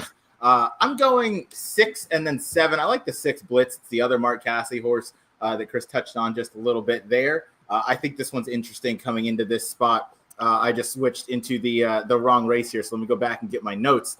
But I like this one on to PETA. I think that I'm just going to scratch those last 2 efforts. I do like Jackson's pick on the 5. I think this race could certainly set up for a bomber coming from a little bit off the pace. But I think you can kind of just draw a line through those last 2 races that Blitz ran down at Gulfstream Park. You go back to the Woodbine effort all the way back. I mean, you got to go back a ways. But seemed to like this course back in 2023 when this horse was in some good form, winning a maiden special weight event that day. Comes in here, brief freshening since that start in March. I just want to give this one a shot. I don't have a super strong opinion. I'll go 6-7 here as my 2 top picks. They're approaching the gate. I was just trying to reset the stream here to see if I can get it a bit clearer. We'll see how well that works. Any final thoughts loading into the gate for the 9th at Woodbine here? Bet the 3. Bet the 3 from Chris. Let's see. Okay, this seems to be a little bit better. I will let Robert Geller take us with the rest of the load and the live call. Good luck to everybody on your wagers. Loading for the start here, a very short price now. Sultana down to even money. 7-2 for Smudge as they come up for a start. And it is Shade of Pale with the inside gate. Alongside it, up at gate number 3, Smudge. I had the occasion to talk to Robert Geller recently, and it is crazy having that pleasant accent directly to you on the phone call. Good has gone, went up earlier. It doesn't Sorry, one more time. So it is the turn. I talked to Robert on the phone recently. His accent is so pleasant, it's almost off-putting on a phone. Going back. It's so forward is Princess Anastasia. I can't believe he's been there for over 10 years already. Now the impressive debut Time runner, flies. Sultana, who is the favorite here, has gate number 8. 4 to 5.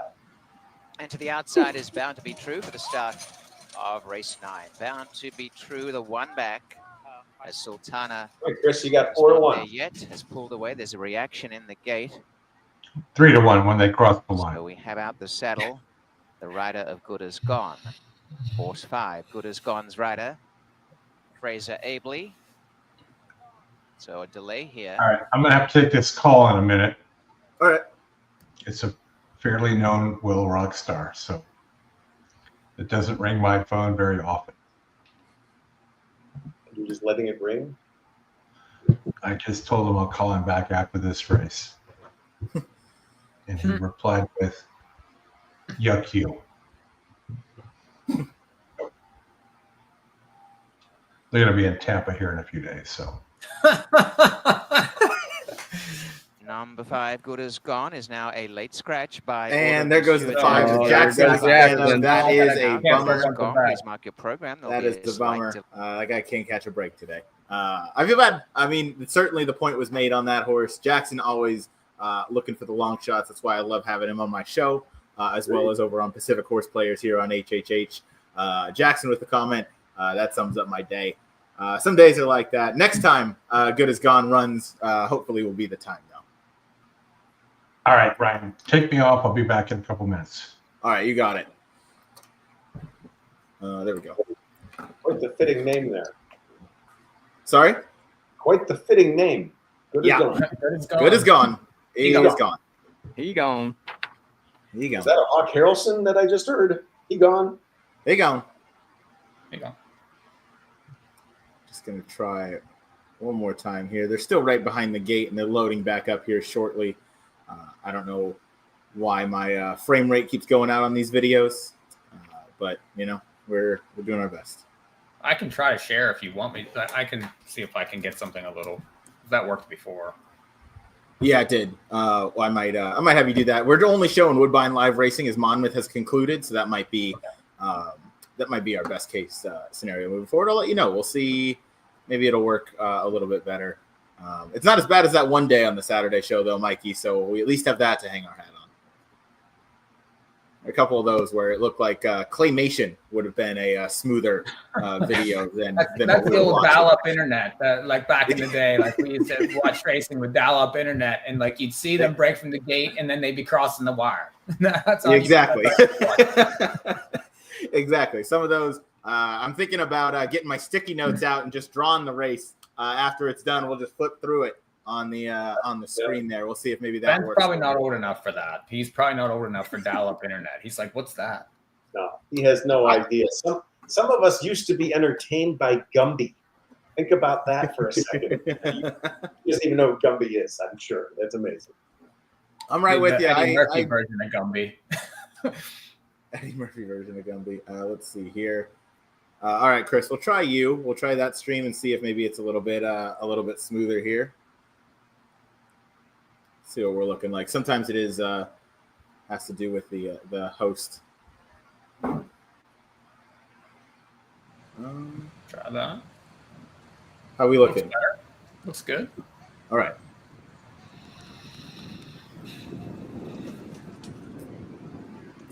All right, they're loading back in for the race.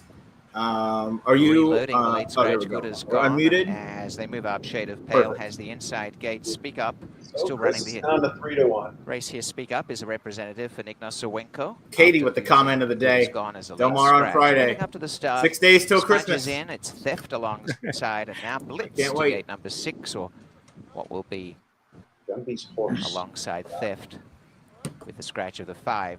It is Princess Anastasia moving in. And she goes to gate 7. We had a horse named Pokey yet? That'd be, betting.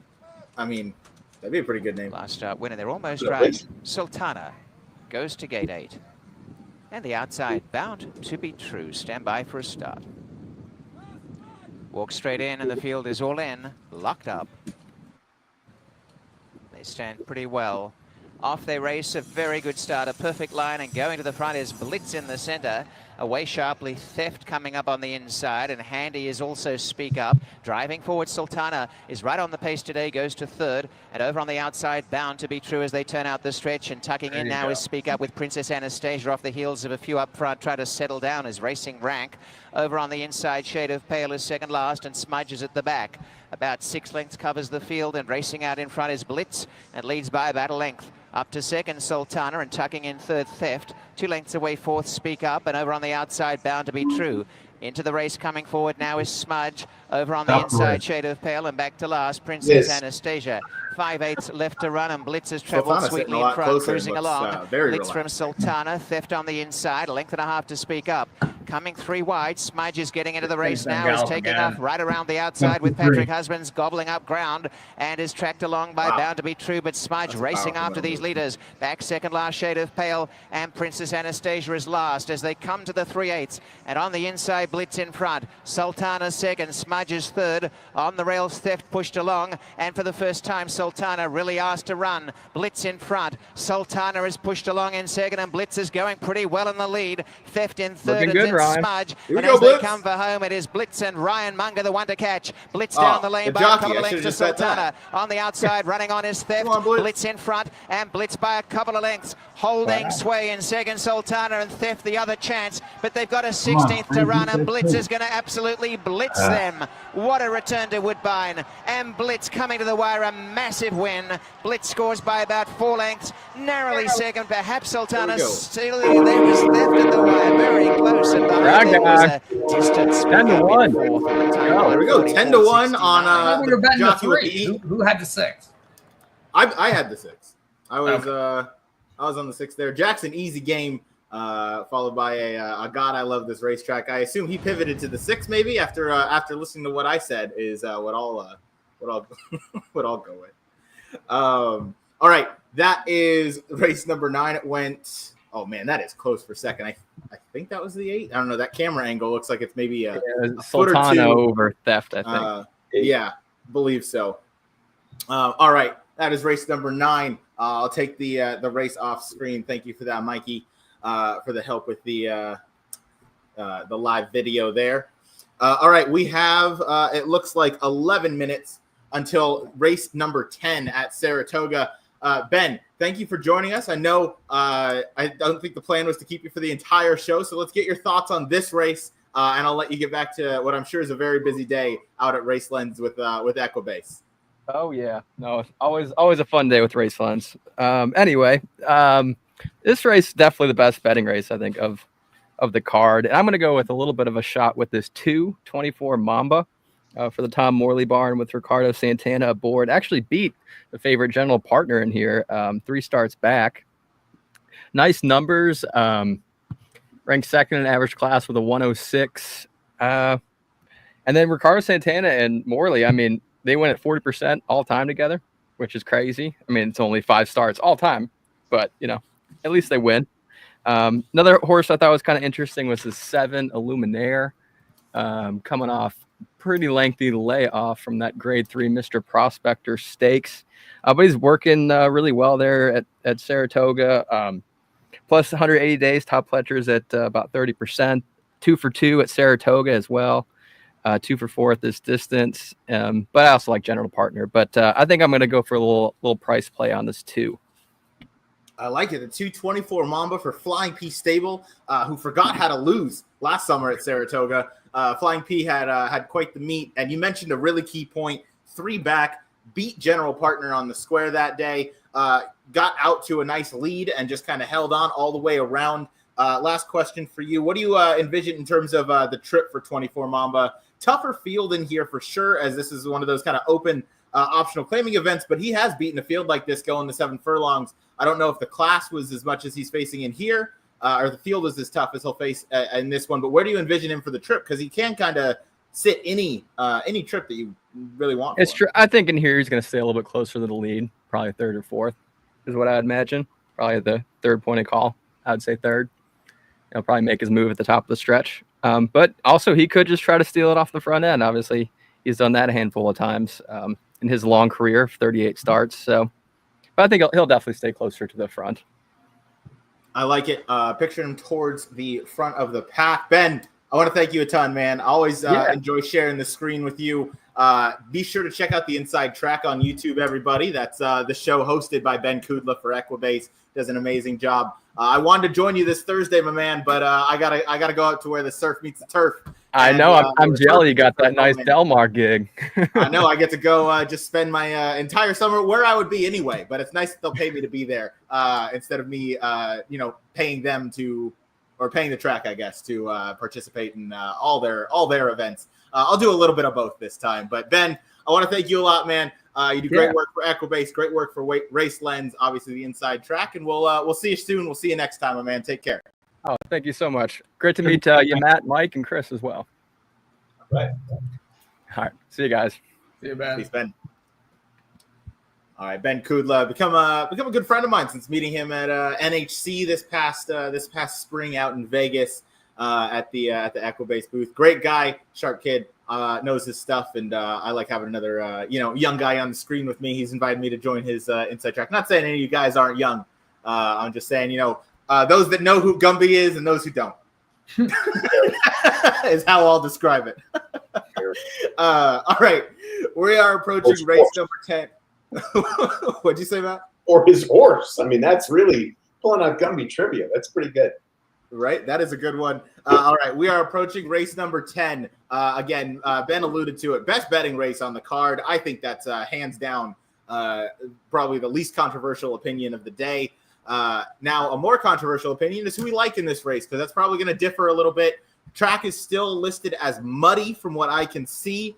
Mikey, let's start with you. How did you view this race? We're going 7 furlongs and an optional claiming event that has a lot of conditions, allows a lot of horses to get in here. We have a lot of those kind of misfits of the bunch, horses that, maybe have tried stakes races in the past, haven't quite gotten the job done while knocking on the door. They're all going to meet and go head to head in this one. How did you see it? Yeah, I mean, probably most of these horses need Lasix. I think that's a big thing now. Is there's some horses that can't roll in stakes races because they need medication. So I mean that's an issue for some, not all, but some. The race starts with general partner. You have to look at him, just his record over the racetrack. He's excelled over wet tracks, and that nice win last time. His figures look stronger than many of these here. That's the problem. That's why you're getting 6-5. I guess I could try Scotland here. I mean, you're getting 9-2, which I think is good enough here. This horse has a couple wins over the track. If you look, back last year, he was facing some nice ones. I mean, that race against Mufasa back in the Vosburg was solid. I mean, Mufasa's a really nice horse, especially at that 7 furlong distance. So this horse returns from Mott, gets the 7 furlongs. Now, the slop, could give this horse a little bit of a problem. I mean, that might not be his best surface. This would be more betting this horse on the come, I think, a little bit. He needs to maybe jump a little bit in figures to beat the 4 here, but he's got back enough numbers for me that I think that, with Mott, the way that barn is rolling, the price is right, 9-2. I'll try the 5. I'll try Scotland here. So the 5 I is like Bob it. Barker horse, right? Price is right. Bob Barker, yeah. Exactly. There we go. The price on the number 5 Scotland being 9-2. That is a price that I am very happy to take on this horse. This is a horse that has always beaten me when I've faded him beaten me when I faded him and let me down when I've used him. 9-2 in this field, though. That's a very fair price. I'm very okay taking him. There's some win bet insurances based on what ADW use for some win bets. I'm using that on this horse right now. I think 9-2 is more than a fair price. I'm very happy to take that. I would even take 4-1. Anything lower than that, I don't know. I think this is too competitive a field. My top long shot of the day is in here. It's the number 11, trained by Nick Zito. It's Uncle Charlie's Gift. And no, it's not a name play on Uncle Howard or Charlie Freeman. It's a Nick Zito horse that just seems to be going the right direction.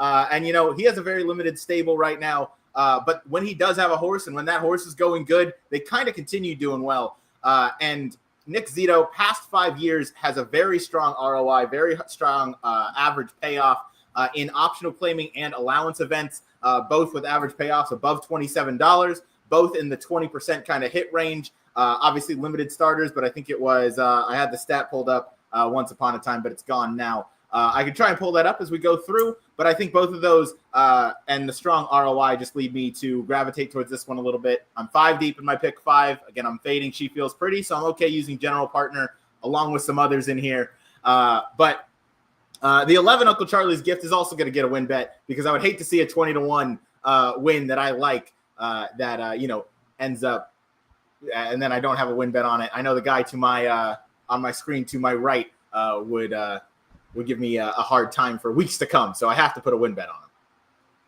Well, I'm also going to give you a hard time for betting on this horse, but that's up to you. I'm not going to try and talk anyone out of it, but I did a pick 6 where I've got the 4 and the 5 on a couple tickets, and I took just about that's 3 wins this year. He's one of them. I did leave the 11 off, so I'm not feeling too good about that right now. But I completely agree with what I've heard so far. This is actually a really good race to talk about the distinction between a contest race and a cash race, because from a cash perspective, I think Scotland is absolutely the play here. If you played this over 10 times and you tried to see how you did all 10, I think if you're playing Scotland value-wise, you're going to end up doing better, even though you might hit more often with general partner. That said, and we talked about this 2 seconds ago, handicapping the handicapper, PTF, Chris Couples, they both love this horse, as I recall, from the Inner Circle show this morning. And so for my own strategy, having played them both in the pick 6, I'm going to be playing general partner here. It's not really a hedge, but it's more to kind of make up for the fact that I'm going to be hurt if it wins and I didn't get my higher price. I don't dislike that at all. Mikey, let's get your thoughts on this. Chris, I know from your pick 4 that you played, now defunct pick 4, but still you like the 4 general partner as your single. You're going to be pressing that up in the sequence. I assume you'll be sticking with that opinion, and I would love to go back to get your thoughts. But first, Mikey, real quick with you, want to get your thoughts. Jackson sent me a text. He likes the 9 at a massive price. Some of those Lasix efforts for how great is Nate certainly make this horse a major play if he can run back to those 293 buyer speed figures that he's run with Lasix. This horse has some class to him, too. If you look, Bishop's Bay, Implementation, they both won races out of the races that he raced against versus those horses. Subrogate's a really nice horse. This horse raced in the Haskell last, against Go Rocket Ride. I mean, this horse has a lot of class to him. The Lasix angle, I think, is a solid one. You're getting 36 to 1. And actually, this is a horse that I do think has some value. The problem is, he's only raced 3 times in the last 2 years. So, I mean, there obviously are probably some ouch issues. He does need Lasix. I think that's a good observation by Jackson. And you're getting enough price that, this horse might not win it, but he could find his way into the exact and maybe the try. So I think he's worth using underneath for sure. Yeah, certainly a use in those exotics. Chris, we'll go out to you. It's show and post time. They're approaching the gate. Are you sticking with the 4 here? Are you going to play any horizontals? Any vertical plays here for you as you approach here? Or just going to watch a nice competitive field? I'm sticking with my guns. 4-1, 4 with 1 with 4-6-9. I'm going to play that a few different times, a few different ways. I just cannot get on board with the Nick Zito horse. Good luck with that. Just don't know what to say, but Nick don't win a lot these days. He doesn't, but this horse has won his last 2. I'll take the hot hand. I mean, it's a very competitive field. What his last 2? He won Uncle Charlie's Gift. Yeah, Uncle Charlie's Gift has won his last 2 races. I'm just going to, I'll take the hot hand coming in here. Nick Zito has a horse rolling. I mean, the price is there. It's 24 to 1. I'll put a win bet on him. Hey, I'm alive to 5 horses in the pick 5, so I'll hope to keep things rolling either way, but might as well take a bit of a price in a race that on paper looks to be a complete cluster. Yeah, I just don't see those races at Gulfstream matching up here. So very fair. But good luck to you. Thanks. They are loading in the gate. I believe we have the audio coming in as Miramonti's going to load it in. There it is. So Miramonti will take us with the rest of the load and the live call. Good luck to everybody on your wagers. While we have a quick second, Jackson is stunned. Matt played a pick 6. He played, I think, 3 pick 6s in the past 2 weeks or something, and I am. I think I'm stunned. I'm chasing losses and desperate. Yeah, right. I could tell you seem so upset when Gildy cracked it. 4 here, Matt. 4 and 5. Actually, I want the 5 the most, but I have the 4 in cash. They're in the gate, and they're off. Even start. Concrete Glory, like a rocket, goes straight to the front. Luminaire is flashing good early speed, and Little Lee comes through along the inside. The gray is trying to challenge Concrete Glory for the lead. Just in behind them, Uncle Charlie's Gift is 4th. They're followed by 24 Mamba 5th and 5 lengths off them. General Partner is right next to Scotland, racing 4 clear, running Son and Gun. Then comes WNL at the back of the field with How Great Is Nate, 22 and 1 for Concrete Glory, who blazes into the far turn over Little Knee, who's racing a length behind him in second as they round the far turn. Now it's 2. A hard-ridden Illuminaire, Uncle Charlie's Gift is next. There goes Scotland starting to pick off horses. Yellow Cap on the move, meeting business. General Partner still has 6 or 7 lengths to make up through a half that was cooked at 44 and 4. Lying. The top of the stretch.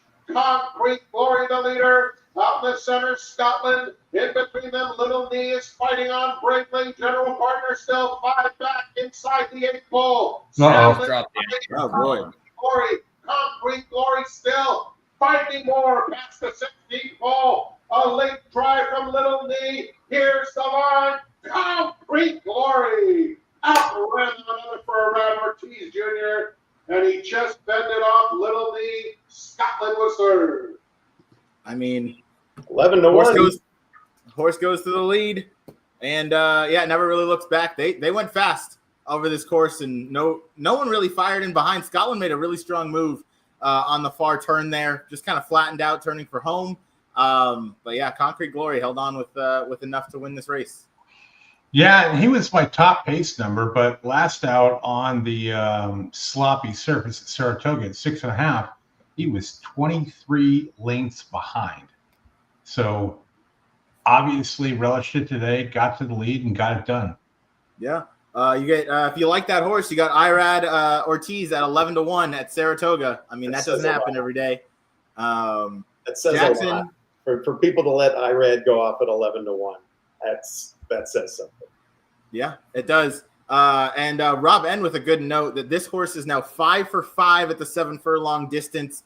Yeah, that's certainly a note. Is that is a that 7 furlongs is known for that distance specialist type of qualification, so to speak. So I mean, if that doesn't kind of sum up how the day's going, I had neither of these two horses anywhere, and 1-2 is the Ortiz brothers, who have had who they put on nothing short of a clinic today at Saratoga with I think that's Irad's 3rd win, and Jose has his I think 4. So I mean it's been quite the day for if your last name is Ortiz. All right, so I'll share some cool news that I'm realizing as I'm looking at scratches and my ticket. I just won the pick 6.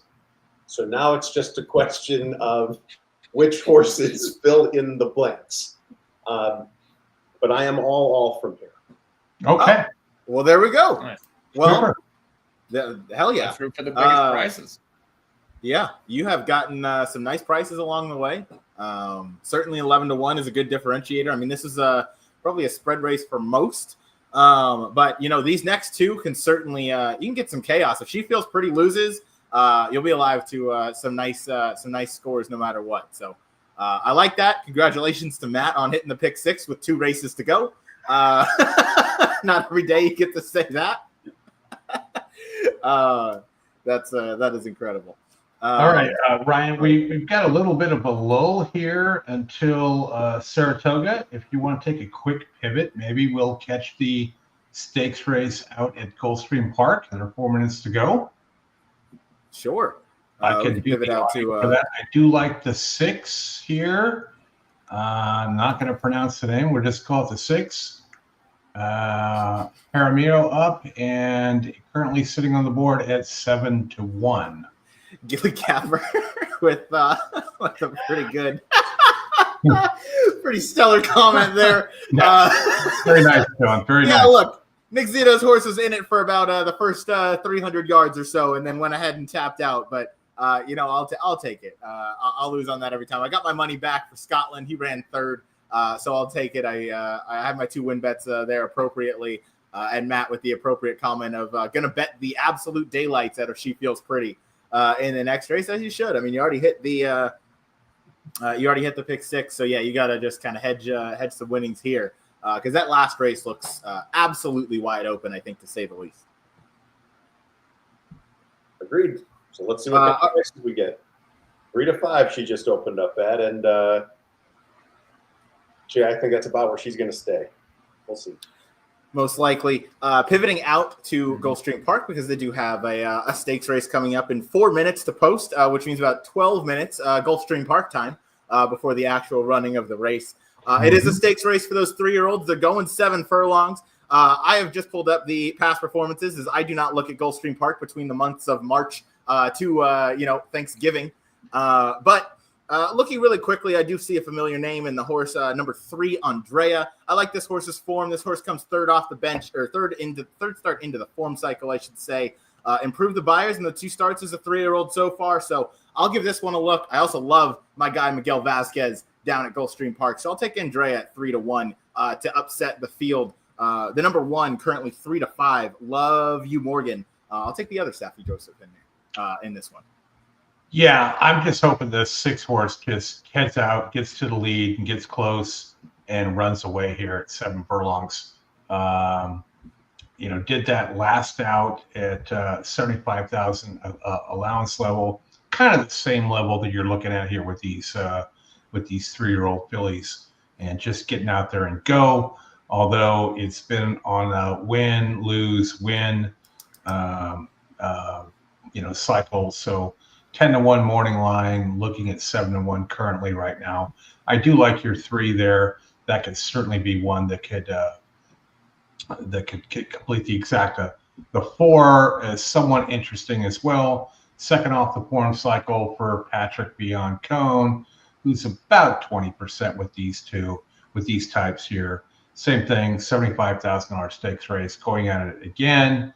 And I believe that horse, showed some speed and kind of faltered and whatnot, but we don't have Andy here to tell us how good that horse is one way or the other. But American Pharaoh, 5-1 currently at the morning line. The one should be tough for sure. No doubt. Go ahead, Matt. Are you saying something? 1-2. 1-2 on She Feels Pretty, or 1-2 on the one Love You Morgan? On Love You Morgan. That's a little rough. I also don't know how you go with Andrea instead of Andrea. Well, I have a friend named Andrea, so I went with that. Fine. I have a friend named.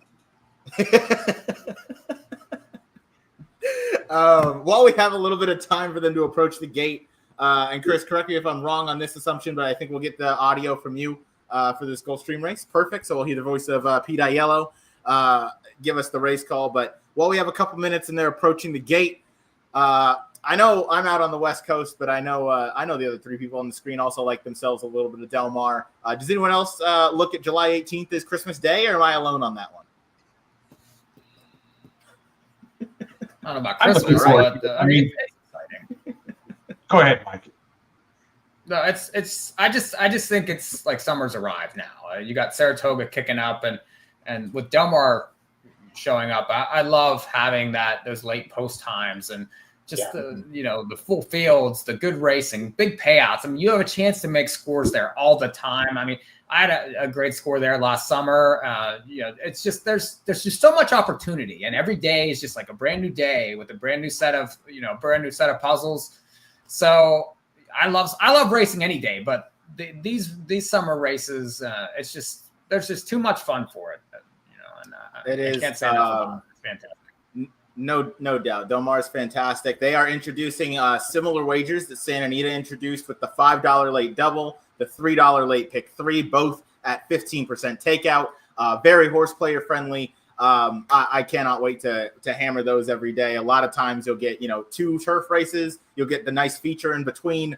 There's nothing bad you could say about that sort of format for Del Mar with the way that they end their cards. I'm really looking forward to it. The hardest race to handicap is the first race of the opening day, because everybody is dropping down from the moon into that claiming race just to try and get that first winner at Del Mar. So as is tradition, I don't bet the first race. I just sit and watch, and I wait for race number 2 when all that has kind of gone to the side. We can get the real racing underway.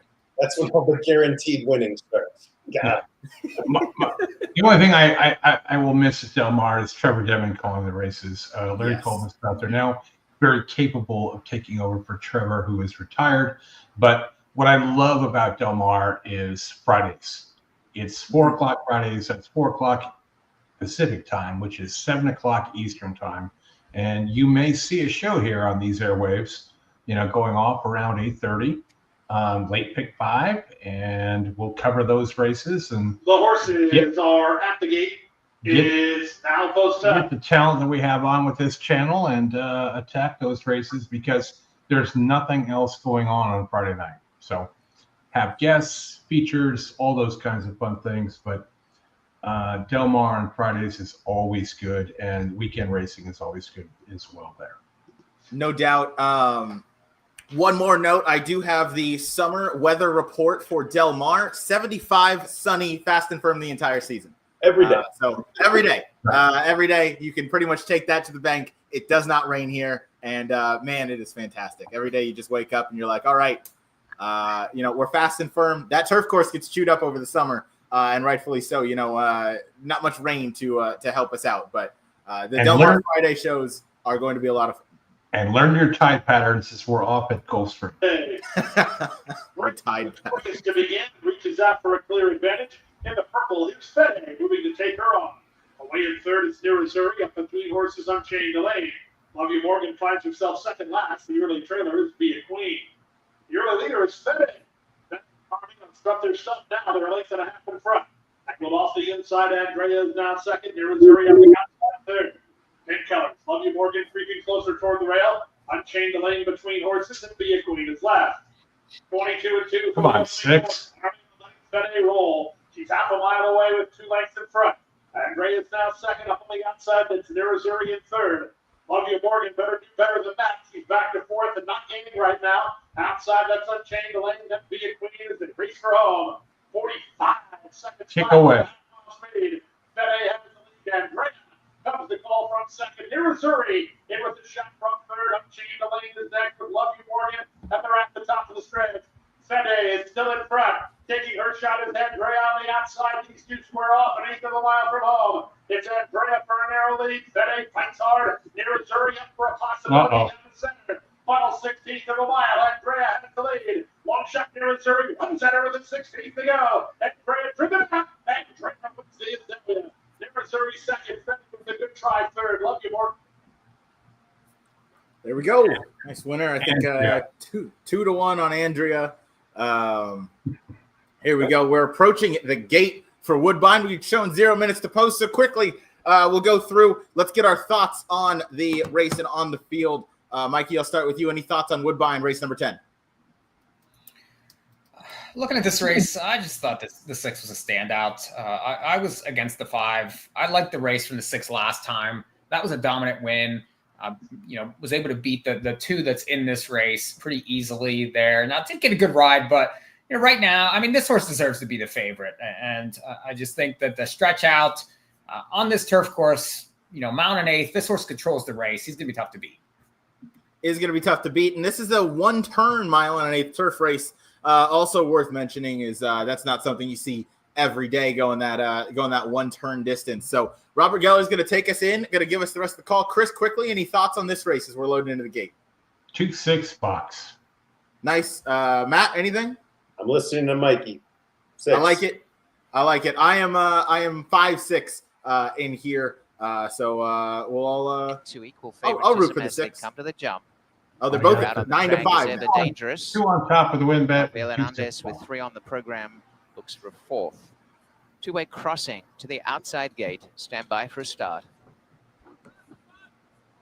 And two-way crossing has gone in. They're all in. Lock. Off they race. A tremendous start. Away very nicely to the outside. Ever Dangerous and two-way crossing, who's run to the front narrowly. They're out by a length on the inside. It is Tis Romantic, Malibu Mamba the center, Roscar on their outside.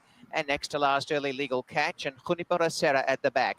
Ever Dangerous has gone to the front. Coming up the inside is Tis Romantic, and on the outer is two-way crossing. A length behind them, Malibu Mambo and Roscar. In behind runners, Legal Catch is back second last, and 4 lengths away last is Junipero Serra. Controlling the pace is Ever Dangerous, leads the way. 3 parts of a length to two-way crossing. Tis Romantic, covering ground. Roscar, Malibu Mambo nudging forward the center. Legal Catch trying to get a little bit of racing room off their heels. And a length and a half away last, Junipero Serra. They race along the backstretch, and the leader remains Ever Dangerous, living up to the name as they go inside the 5/8. Two-way crossing second, Tis Romantic third. Roscar has been kept wide by Daddy, and that is in the center, David Moran, keeping Pietro Moran pretty wide on the track as they come down the side. On the rail, second last, Legal Catch, and last is Junipero Serra. Ever Dangerous by a length and a half. Two-way crossing second, Tis Romantic third. Roscar covering ground, but is coming on well. Then Malibu Mambo, Legal Catch, and Junipero Serra. They come to the final run into the stretch. Ever Dangerous in front, tackled by Roscar, but Ever Dangerous leads the way from Roscar, and now Malibu Mambo releasing the brakes, coming right over the top of them.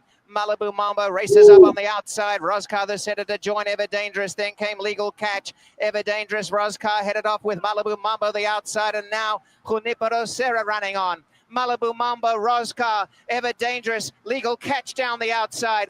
And coming at them, Legal Catch on the extreme outside. Legal Catch from Malibu Mambo. Legal Catch the winner. Bomb. Malibu Mambo second. Roscar third. Ever Dangerous fourth. Then two-way. The 6 got to get separation there at the top of the stretch. It's just not a good ride. Like it, I don't know. Agreed. 27-1 there. Yeah, Ever Dangerous probably should have gotten a little more separation there. But yeah, huge upset there as the 3 gets the job done at 27-1. Looking forward, we have 18 minutes until the Grade 1 Diana Stakes over that turf course. Your favorite 3 to 5. She Feels Pretty. Coast second choice are the Chad Brown entrants. Excellent Truth and Dynamic Pricing, both at 7-2. You have Choice yet 9-1. Nobody's giving Lady Claypool a shot, and I think that's rightfully so. How she is 19-1, I'm not entirely sure. Yeah, and we don't have much in between here and there to go to. So unless you want to go to Jamaica, which I would like to, but not for racing. You could either go to Jamaica, down by the beach, and we could have a nice little vacation, or let's stick up with Saratoga and the Grade 1 Diana Stakes. Howard will be joining us shortly as the horses go out onto the track to start their warm up. And as I say it, he's now in the waiting room, so we'll bring Howard on. And Howard, what's going on? I was just mentioning that you were going to join us. It's like you heard me say it. It's like you're watching the show. Yeah. How we doing, guys? So we are about 18 minutes away from the Diana. In case anyone want to know my contest situation, we spent half our money on trying to be general partner in the last race. The problem is we didn't use IRAD. So that was right idea, wrong horse to use underneath, but that helps my pick 5 potential. Diana, great race, guys. I don't know if have you guys talked about it all yet? We've talked about it, but we're ready to dive in deeper if you want to give us your thoughts. Let's dive in. First of all, honestly, the turf course didn't look that bad. Were they kicking up clods of turf for the Bowling Green? What just visually what it looked like? I didn't see huge clods or anything coming up. I think it's definitely with only a limited amount of races, I didn't expect them to kick up too much. And now this race is going to be on the outer. But no, I didn't see too much. It looked like the track was in pretty fair condition. Was the Bowling Green on the inner? Yes. Okay. So here's my general thoughts before we talk about the turf condition. And by the way, Mikey P, how you doing, man? Thanks for coming on. Appreciate it. Yeah, good to see you glad to be here, of course. To me, it matters a lot because dynamic pricing. So let's talk about her first, even though she's not the favorite. Her best races look to be unyielding, guys. It's definitely not firm. So I think that helps dynamic pricing. She Feels Pretty can win on anything, right? I think we'd all agree with that. I don't know what she's better on. Excellent Truth is the horse that's, I'm not sure, because as we know, usually Chad brings these runners over from Europe guys to run on firm, right? I mean, sure, they can run on soft. Most of these European horses have run on soft. And Excellent Truth has done well on both. But my gut feel tells me that she's probably better on firm. She does not get that today. However, the one angle that I cannot help myself with, and I'd love to hear from anyone on the panel, we've seen this many times. When Chad has more than one, and they're both talented, usually I look to see who has not won a graded stake in the United States. Guess who that is? Excellent Truth. I know that's a bit of a weird-ass reasoning, but I don't think Excellent Truth is that much worse than dynamic pricing. I think she's going to be more forward in a race that has almost no pace. I'm expecting Schwazi to actually be on the lead, and She Feels Pretty to sit right off. And I think the two Shads are going to be right in behind with dynamic pricing a little bit further back. I don't know if dynamic pricing is a better animal, guys, but I just have a feeling Excellent Truth is going to run the race of her life. I'm going 4-1-5. She Feels Pretty is really, really good. But you know what, guys? Isn't this the toughest field she's ever faced? I mean, ever. You got two Chads, right, Ryan? Two Chads up in Saratoga. I love Cherie. I love She Feels Pretty. If you look at the time form, you look at the buyers, how much better She Feels Pretty than the two Chads? And Schwazi ran a huge race in Keeneland, and She Feels Pretty is 3-5.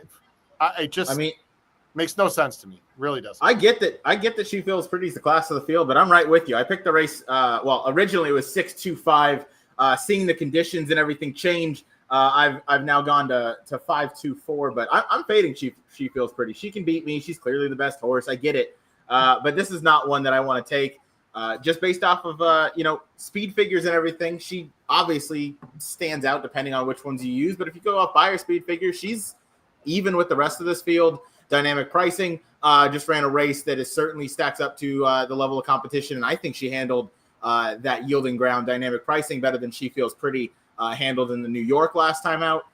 You have Excellent Truth, who's obviously run two really nice races, both finishing second by half a length here in the United States, but both of those buyer figures stand up. And you mentioned the top race in I believe it was the Jenny Wiley at Keeneland, won by Choisia, where Yes, ran a 101 for Choicia, or however you pronounced it, Howard. But I think last time out, the yielding ground might have kind of showed that she doesn't want it. She was wide that entire trip, and you're not going to win with that sort of trip versus a grade 1 field on any type of turf course, especially up at Saratoga. So maybe that was it. But that being said, she's another one that came over from overseas, and you typically bring them over here because they like a harder ground.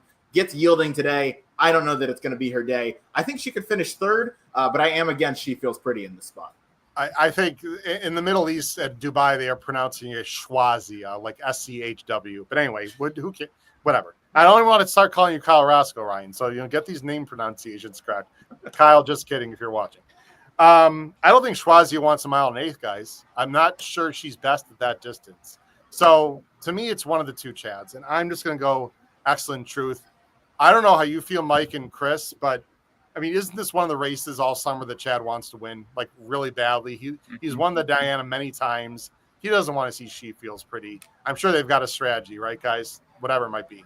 I think he's won it 9 times. If I did see the stat, I mean, he points to this race every year and he wins it almost all the time. So a couple points that you guys really didn't mention. Excellent Truth probably should have been put up in that Keeneland race. Had terrible interference, and she should have won that race, and should have been put up in that race for sure. I thought last time was just too late to get going, and it just seemed like he took forever to get this horse in gear. And then, dynamic pricing got the jump on her. And so what's going to happen here? I don't think I sort of disagree as far as that she doesn't want yield. I mean, she won on a soft course over in France. So I don't think that the going is an issue at all for this one. And this one's third back. You have Pratt. He's going to make the right moves. You're getting 3-1. If you don't like the favorite, I think that's the right choice. And if you remember the choice of your race that at Keeneland, that horse got a perfect ride that day too, and probably should have came down. So I don't want any part of that one. I think Excellent Truth is the right one here. Hey Ryan, can you show the stretch run of the last race with dynamic pricing and Excellent Truth? I just want to make a point. Can you show that on screen? Do you have the PPs? I will pull them up right now. Give me like a minute. Mike, as he's doing that, Mikey, while he pulls that up, I know that dynamic pricing got the jump. I just don't love the way Excellent Truth finished. I know I'm being a little bit. I agree with that. I know I'm being a little counterintuitive because I like Excellent Truth, but I mean, Excellent Truth was not gaining ground on dynamic pricing. That concerns me a little bit. No. I agree with you totally with that point. Yeah, I agree with that point. That I just felt like that the horse didn't really hit that top gear. I agree with that. That's a totally fair point there. Chris, Howard, you wanted the replay of the Justa game? Yeah. All right, I'm pulling it up right now. Matt's hit the pick 6 already. Yeah. I'm sorry? Matt has hit the pick 6 already. Oh, he's got 2 all buttons. Nice job, Matt. Thank you. Congrats. Couple of alls. Well, you need some price. But I mean, anyone can win this race other than Lady Claypool, in my opinion. And the odds don't really reflect that. Agreed. Yeah. I think everybody's betting She Feels Pretty hand over fist, and rightfully so. I mean, she's the horse on the win streak. She's the hot horse. She's the one you want. I am pulling up this replay right now. If it wants to cooperate with me, I'll be able to. Didn't mean to put you on the spot. I thought you had it readily available. Oh, no, you're good. Well, I have the PPs up on my iPad, but not on the screen. I'm doing my best. Chris, how do you see the pace situation? Do you think Schwazia is going? Yeah, I do. And my get out double here would be 2 over 9. 18-1. Wow. So okay. Wow. Well, that would get you out. That's for sure. Go ahead and run it, Ryan. All right, we'll show the replay right now of them coming down the stretch in the Grade 1 Justa. Excellent Truth is starting to unwind. You can turn the sound off, Ryan. Puts the corner just inside of her as they come to the 8. So obviously, dynamic pricing is the Klarovich. I just, Mikey, talk about this because we have you said that dynamic pricing got the jump. I just don't like the way Excellent Truth finished here. I mean, she just wasn't getting to the winner. That's all. She beat everybody else. She just wasn't going to catch the winner that day. That's all. Yeah. Anyway, guys, what is it? Flavian's on Excellent Truth, right? Yes. Mm-hmm. I'm gonna go. I like 4-1. I'm going 4-1-5. I think anyone can win. As I'm looking, there are some sort of storm clouds building right now, but I think this race will be fine. After that, I don't know, but there's only one more race. But anyway, I'm going to sign off here, guys, because I've got to get some bets in and watch the race, etc. Thanks for having me on, guys. Hope everyone's enjoying the coverage. Again, special thanks to Matt and Chris and Mikey and everyone else that was on before. And we'll see you guys back home. But Ryan, special thanks to you for hosting. I know I see the numbers. Things are going well. So we'll see you guys soon. Enjoy the rest of your weekend. Crush your bets in the and Howard, don't forget in the Duncan. Saratoga today, tomorrow, 10:45 a.m. Pete Visco and I will be with you. Oh, nice, terrific. All right, guys, signing off. Take care. See you, Howard. Thanks. Good point from Noah here. Aren't you supposed to win once Troisia didn't fire? She was never beating dynamic pricing. 4 is a toss for me, obviously. Yeah, we know Noah. Go ahead, Matt. So with 7 minutes to go, let's talk a little betting. Okay. For those that are following along with Howard, he just recommended a 4-1 double, a 4-1 exacta, which pays for $1, $8.10. That's a heck of a lot better than 3-1 win price, in my opinion, and really only forces you to throw out one horse. If you did throw in dynamic pricing, for $2, you're getting either 8.10 or 12.20. So you're basically getting 3-1 with those two exactas with the upside on dynamic pricing. Flipping it around for a second, if you're stuck on She Feels Pretty and you think that the two long shots don't have much of a chance, the exactas into the two Chads pay almost exactly the same at $5.65 for $1. And so when you think about it, like you're putting in $2 and you're getting back $5.60, you're getting 3-2 on a 3-5 shot. And what you're giving up is exactas with the 2 and the 3. For me, I don't feel like that's giving up a ton here. And so just from a betting perspective, as I am betting She Feels Pretty, it's definitely exactas for me. I'll take a look at the doubles as well a little bit, but I don't see any reason to settle on just a 3-5 price with the exactas. And I know it sounds a little, but the decimals matter. If they're both over $5, I think it's a great deal. Even if they average to $5, I think it's a good deal. Yeah, I don't disagree with that. I mentioned that my top pick is the 5 dynamic pricing. So prior to the last race, as they were kind of getting closer, I mentioned I was 5 deep in the pick 5. I ended up backing up with a pick 3, and I don't know what exactly implored me to do this, but I did use the 10, and then I singled She Feels Pretty into one horse in the last race, the 9, Katie Davis, Danny Gargan, I think have a shot. So I'm alive there, but I am going to play win bets on dynamic pricing and the 5-1 exacta just straight because these are the bets I've been waiting to play today. Again, with the scratches, with the way this field looks now, there's no speed. She Feels Pretty, I think, is just going to be brought into the race because of that. Choisia, again, or Choisia, or whatever, however you pronounce this name. The money doesn't seem to be there for this horse. I feel like that is a big telltale sign up at Saratoga. Obviously, the money's going to come in for She Feels Pretty. And, of course, the 2 Chads are going to take money. I like the money that the 5 is taking over the 4 Excellent Truth. And Dylan Davis, I think a part of why he's had so much success is he makes an aggressive move and a decisive move maybe a little bit earlier than some of those other jockeys. So I just want to give that a shot because, as we saw in the Just a Game, as typical with those Chad Brown runners, similar to Bob Baffert out here on the West Coast, whichever one gets the jump on the other, they don't pass each other. They'll pass other horses, but they won't pass each other. They just seem to know, like, all of a sudden they go into work mode, or I don't know what it is, but they don't. Seeing a Chad Brown pass another Chad horse is not something you see too often. So I'm just hoping Dylan Davis gets the jump on Excellent Truth, and hoping for obviously a bit of an upset here as we're about to set 4 minutes to post now is what I'm showing. Mikey, in terms of bets quick, here, go. The last time these two faced each other in Just a Game, dynamic pricing was 10-1. Excellent Truth was the favorite, was 8-5 in that spot. Now the odds they've come together I mean, now they're very similar prices in here, both hanging around 3-1. So if you didn't get the 10-1 last time, to take 3.5-1 now is, I don't know. I mean, it's just okay for me. I don't know that that's value necessarily in this race. So the fact that they've come together, I think does, present more value on the 4 versus the 5. Okay, I certainly see your point. I don't disagree with a lot of what you said there, but it could be one of those where this is just dynamic pricing is kind of getting good. 7-2 we may look back at this, and this is a good price on dynamic pricing. If we look 2 races ahead, and she's running for, I don't know, maybe in the, if she's really coming into form here and she's really rounding into a top class filly, 7-2 may look like a gift going forward. I get your point on the 10-1 last time over the 8-5 on Excellent Truth, but when Chad brings these horses over and they don't seem to get the job done, I know we're only at 2 seconds so far in these 2 graded stakes, but when you start, piling up those seconds for a trainer like Chad Brown, I tend to look the other way more often than not.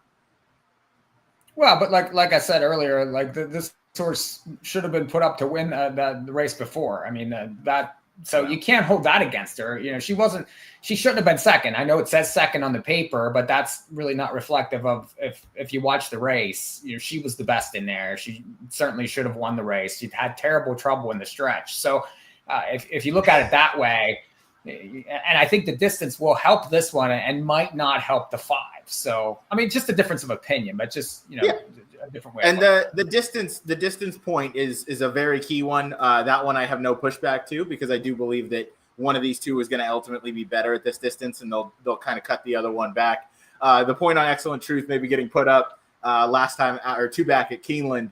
Matt, I saw a little smirk on your face. That was a conversation piece at the Maher household after that day at Keeneland, where there was a whole lot of debate going around what exactly went down that one. I stay on the side of, I think Saez just had really aggressive race riding, but I don't know that he blatantly broke any rules that were,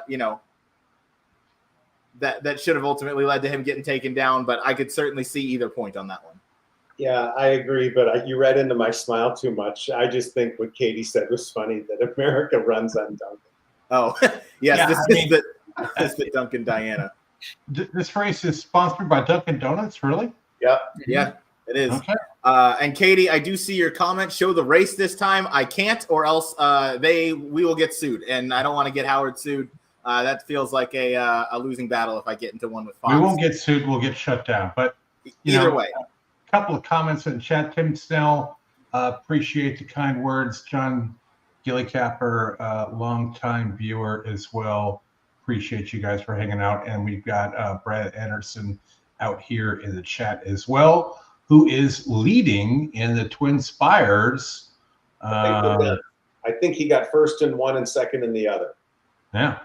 That's a pretty good day if your name is Brad Anderson. He's in the lead on the second, not on the overall. You are, of course, Matt. Oh, you're talking on the tour. So I was talking about 2 tournaments today where I think he got first and second. But yes, on the tour, you're right. Sorry. Yeah. Brad, good to see you. We are at 0 minutes to post here, just waiting for them to get ready to face up to the starter. Again, I do like the 2 at 7-1. That's a good price. The 2 at 7-1. If you are a fan of Choisia, however you pronounce it, Schwazia, you can certainly get your price at 7-1 here. And if you look at that 2-back effort, that certainly fits. Maybe Saya is going to have this one closer. Shouldn't be as wide as she was last time out in the grade 1, where she drew post 9. She was just stuck so wide. She really had no shot out there. So as they are crossing onto the turf course, we'll get the audio pulled up as soon as Frank gets on to call him in the gate, and there he is. So we'll have the audio from this one. We cannot show the race. I'm sorry. I do not want to get shut down by Naira and Fox. It feels like that would be a losing battle. It's painful when you get shut down. Let me tell you, I've been there before. Oh, me too. I pronounce the 2, Ryan, as the 2. All right, there we go. Makes it easy. All right. There was a harness horse around here years back named the Unabomber, and the local race caller refused to call him that. So they called him the 2 or the 6 or whatever. Okay. Yeah, I mean, that's how that name got approved. Who knows? But the Duncan Diana. Yeah, America runs on Duncan, and I guess horses do too, because we can't even just have Diana stakes. We'll see if we get a good final stretch call about someone running like they're caffeinated. Yeah, exactly. Here we go. Eating too many donuts. And you know what, Matt? Over here. I do have a donut. Nice. From Duncan. Let's go. And they're off with the Duncan Diana. And Tricia is going straight to the front. The Duncan front is up close, and she feels pretty, just a length and a half off, taking a strong hold of it in third. And then it's Dynamic Pricing, already 6 lengths behind, and Johnny B is pretty much standing up in the saddle. Well behind as they move into the first turn. And it's Luis Saez and Tricia leading the way by a length and a half, tracked intently by Excellent Truth. The opening quarter in 23 and 3. She Feels Pretty gets the dream spot in third, has 4 lengths to make up. She's 4 in front of Dynamic Pricing, and Lady Claypool remains well back. Down the back stretch in the Duncan Diana. And it's Tricia left alone on the front end. Why would they ship the 3 here if they were going to get this ride? Yeah, I have no idea. Feels Pretty third, 3.5 off the pace. Getting a little bit closer now. Dynamic Pricing is fourth, 48-2. Lady Claypool at the back of the field. Tricia takes him into the far turn over Excellent Truth. They've been 1-2 every step of the way. She Feels Pretty is 3 lengths off them. Gets a little nudge now to get after the top pair.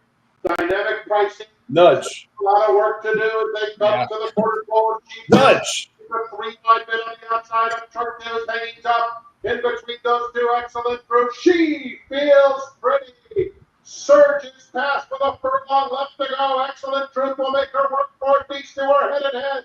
She Feels Pretty or Excellent Truth. Excellent Truth. She Feels Pretty. Nose and nose for the wire. Here Don't sleep on Pratt. Excellent Truth. Fantastic. She Feels Pretty. Dynamic Pricing rallied in the third in front of. We're going to need to see the head on with that one. Looked like there's close quarters. Now watch they were, but it looked like the one. Oh man, it did look like She Feels Pretty was the one causing those issues, though.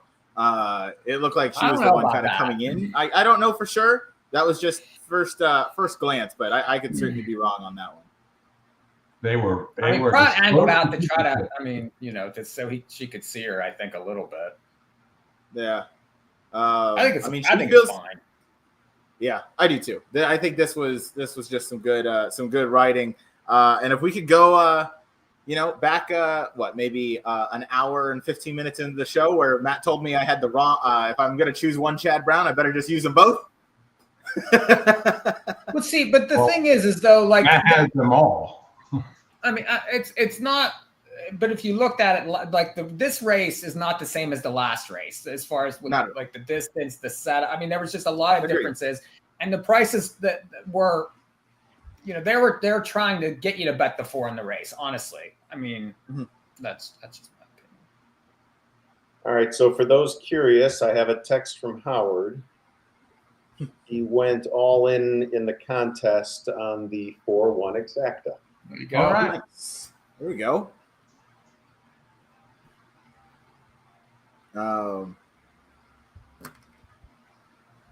Yeah, Chad Brown. That's win number 10 in 11 years. Ridiculous. Just owns it. I mean, he owns this race. That is. I don't see anything lit up so far. It looks to be that this will be the. I thought if there were any issues, it was caused by the 1, and I didn't think. Yeah, I agree. Oh, sorry. This was his 9th win in the last 10 years. So, he owns this race. This is where he points to. Excellent Truth Look at the Duncan tags on each of the saddle cloths as well. Yeah, Saratoga runs on Duncan. It would appear. Howard is joined back, so I'll throw him into the mix here as we can get his thoughts. That's what I'm talking about. Way to go, Flavian! Nice job, buddy. Hey, Ryan, you the man. Holy cow! You excited? Wow. Well, so guys, in the contest, we had $204 left, and we did a $200 straight exacta 4-1. So we are now, that paid 8-1. We are going to be in the top 3 or 4, probably going to the last race in this contest. That's official. Guys, I'm sorry? That's official.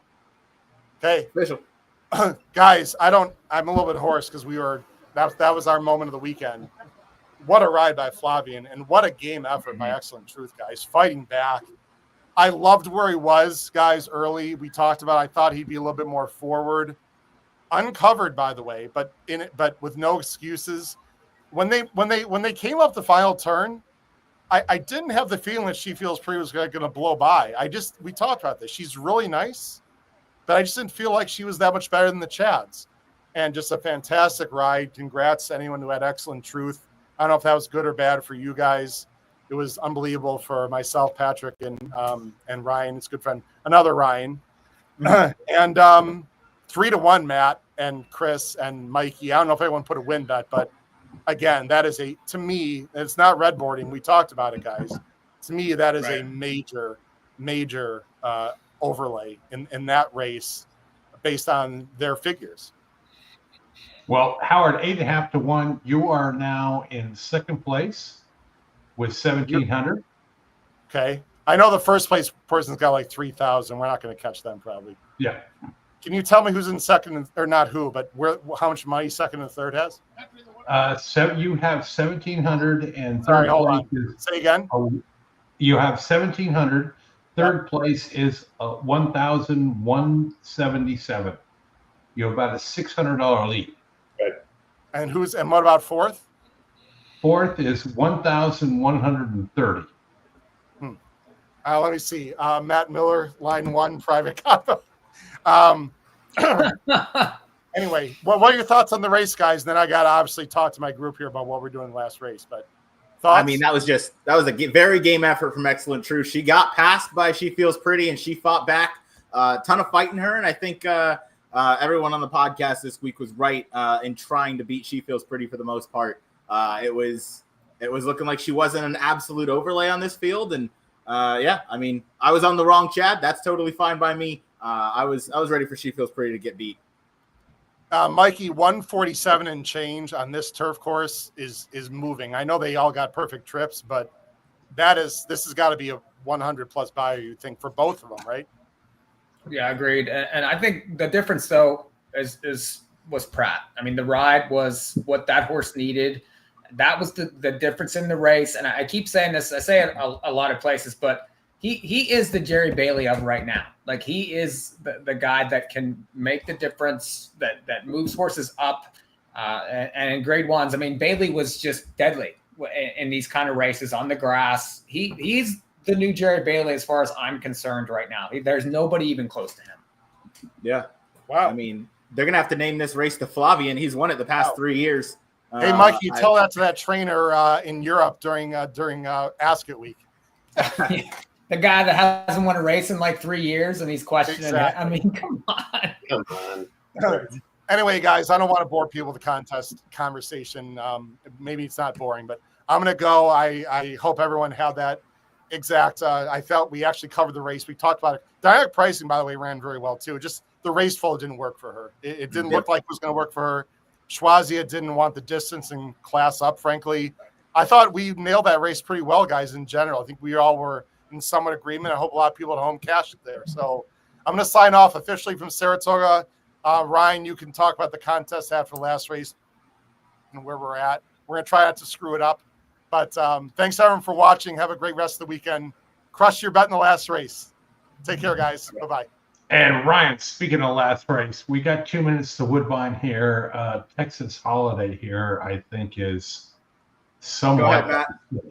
I got to jump in for 2 seconds. dinner plans, 6:30 Eastern, consistently. Oh, yeah. I gotta go. It's okay. The Diana was the last race that we were going to cover on Weekend Warriors. Just taking a quick peek at these pick sixes. There's a couple that look terrific, but otherwise they all pay me, I don't know, 4 or 5 to 1 on my money. So there you go. It's not. You are a big fan of the 8. You're a big fan of the 8 here. You want Christopher Elliott to win this race. I sure do. All right. Great to be Best with of luck to you, Matt. Very fun time, and looking forward to it again. Absolutely. Thank you, Matt. Take care. Enjoy dinner. We'll talk to you soon. Saturday night. You too. All right. We'll wind things down here. Excellent Truth paid $8. Race is official. About 24 minutes until the last race at Saratoga. You can catch that over on, I think it's on Fox or something like that. But we're going to be signing off here in just a minute here. But first, Chris, one more time, what do we have going on HHH tomorrow morning that you and Pete Visco are going to be participating in? We got Saratoga today, 10:45 a.m. p.m. East, 10:45 a.m. Eastern time. Pete Visco and me. We will go through that late pick 5 card. We will have our top 3 selections for each one of those races. We'll be on for about 30 minutes, and join us there. And good luck with all your bets the rest of the weekend. Mikey P, good to see you. Nice to handicap with you as well as we head into the last race here at Woodbine. No doubt. And Mikey, what can we expect from you? Thank you. Mikey, what can we expect from you this week from In the Money? Well, big week, right? Haskell week, so lots of big coverage for the Haskell on the In the Money on the In the Money YouTube channel and wherever you get your podcast. Back in the mix. Lots of we got Woodbine obviously every week, so just plenty of coverage on the network. I do an Assiniboia show every week. We'll be looking at Tuesday late pick 4 there. We got the harness coverage. It's audio so limbs this week, so all kind of different situation. Whatever you're into, you can usually find it on the network. I love it. Hey, Mikey, you need some help on Tuesday night with Assiniboia. Let me know. Hit me up. I'll be around. Okay. Yeah, I'll get you on for that for sure. Yeah. Rock and roll. All right. As we send it out here, you can catch me over on the Gallop Out on Wednesday. Matt Ditterman from Monmouth will be joining us to go over the Haskell Day card. That's myself, Jackson Muniz, Kaylee Shapiro from Naira Bets. 4 of us are going to break down the late pick 5 on Haskell Day, including the Grade 1 United Nations and, of course, the Grade 1 Haskell with West Coast Invader Journalism, currently second place in that 3-year-old division behind Sovereignty. Looking forward to see how he does out in New Jersey. And then Tuesday, Pacific Horse Players, myself and Jackson Muniz and our host Noah Maher on the HHH Racing channel will be joined by Frank Scatoni as we go through opening day, Friday, July 18th at Del Mar. We're going to go through that late pick 5. I cannot wait for that. Obviously, big Del Mar guy out here. So I'm excited to go through both of those cards. For my co-host, Chris Walsh, and guest Mikey P, I thank you both for joining. Everybody that stuck around to watch us cover Woodbine, Monmouth, and then go through Saratoga, including the Grade 1 Duncan, Diana. Thank you guys for watching. One more time with the horn as we send it away. Thank you guys. We will catch you next week here on the HHH Racing Podcast for Weekend Warriors.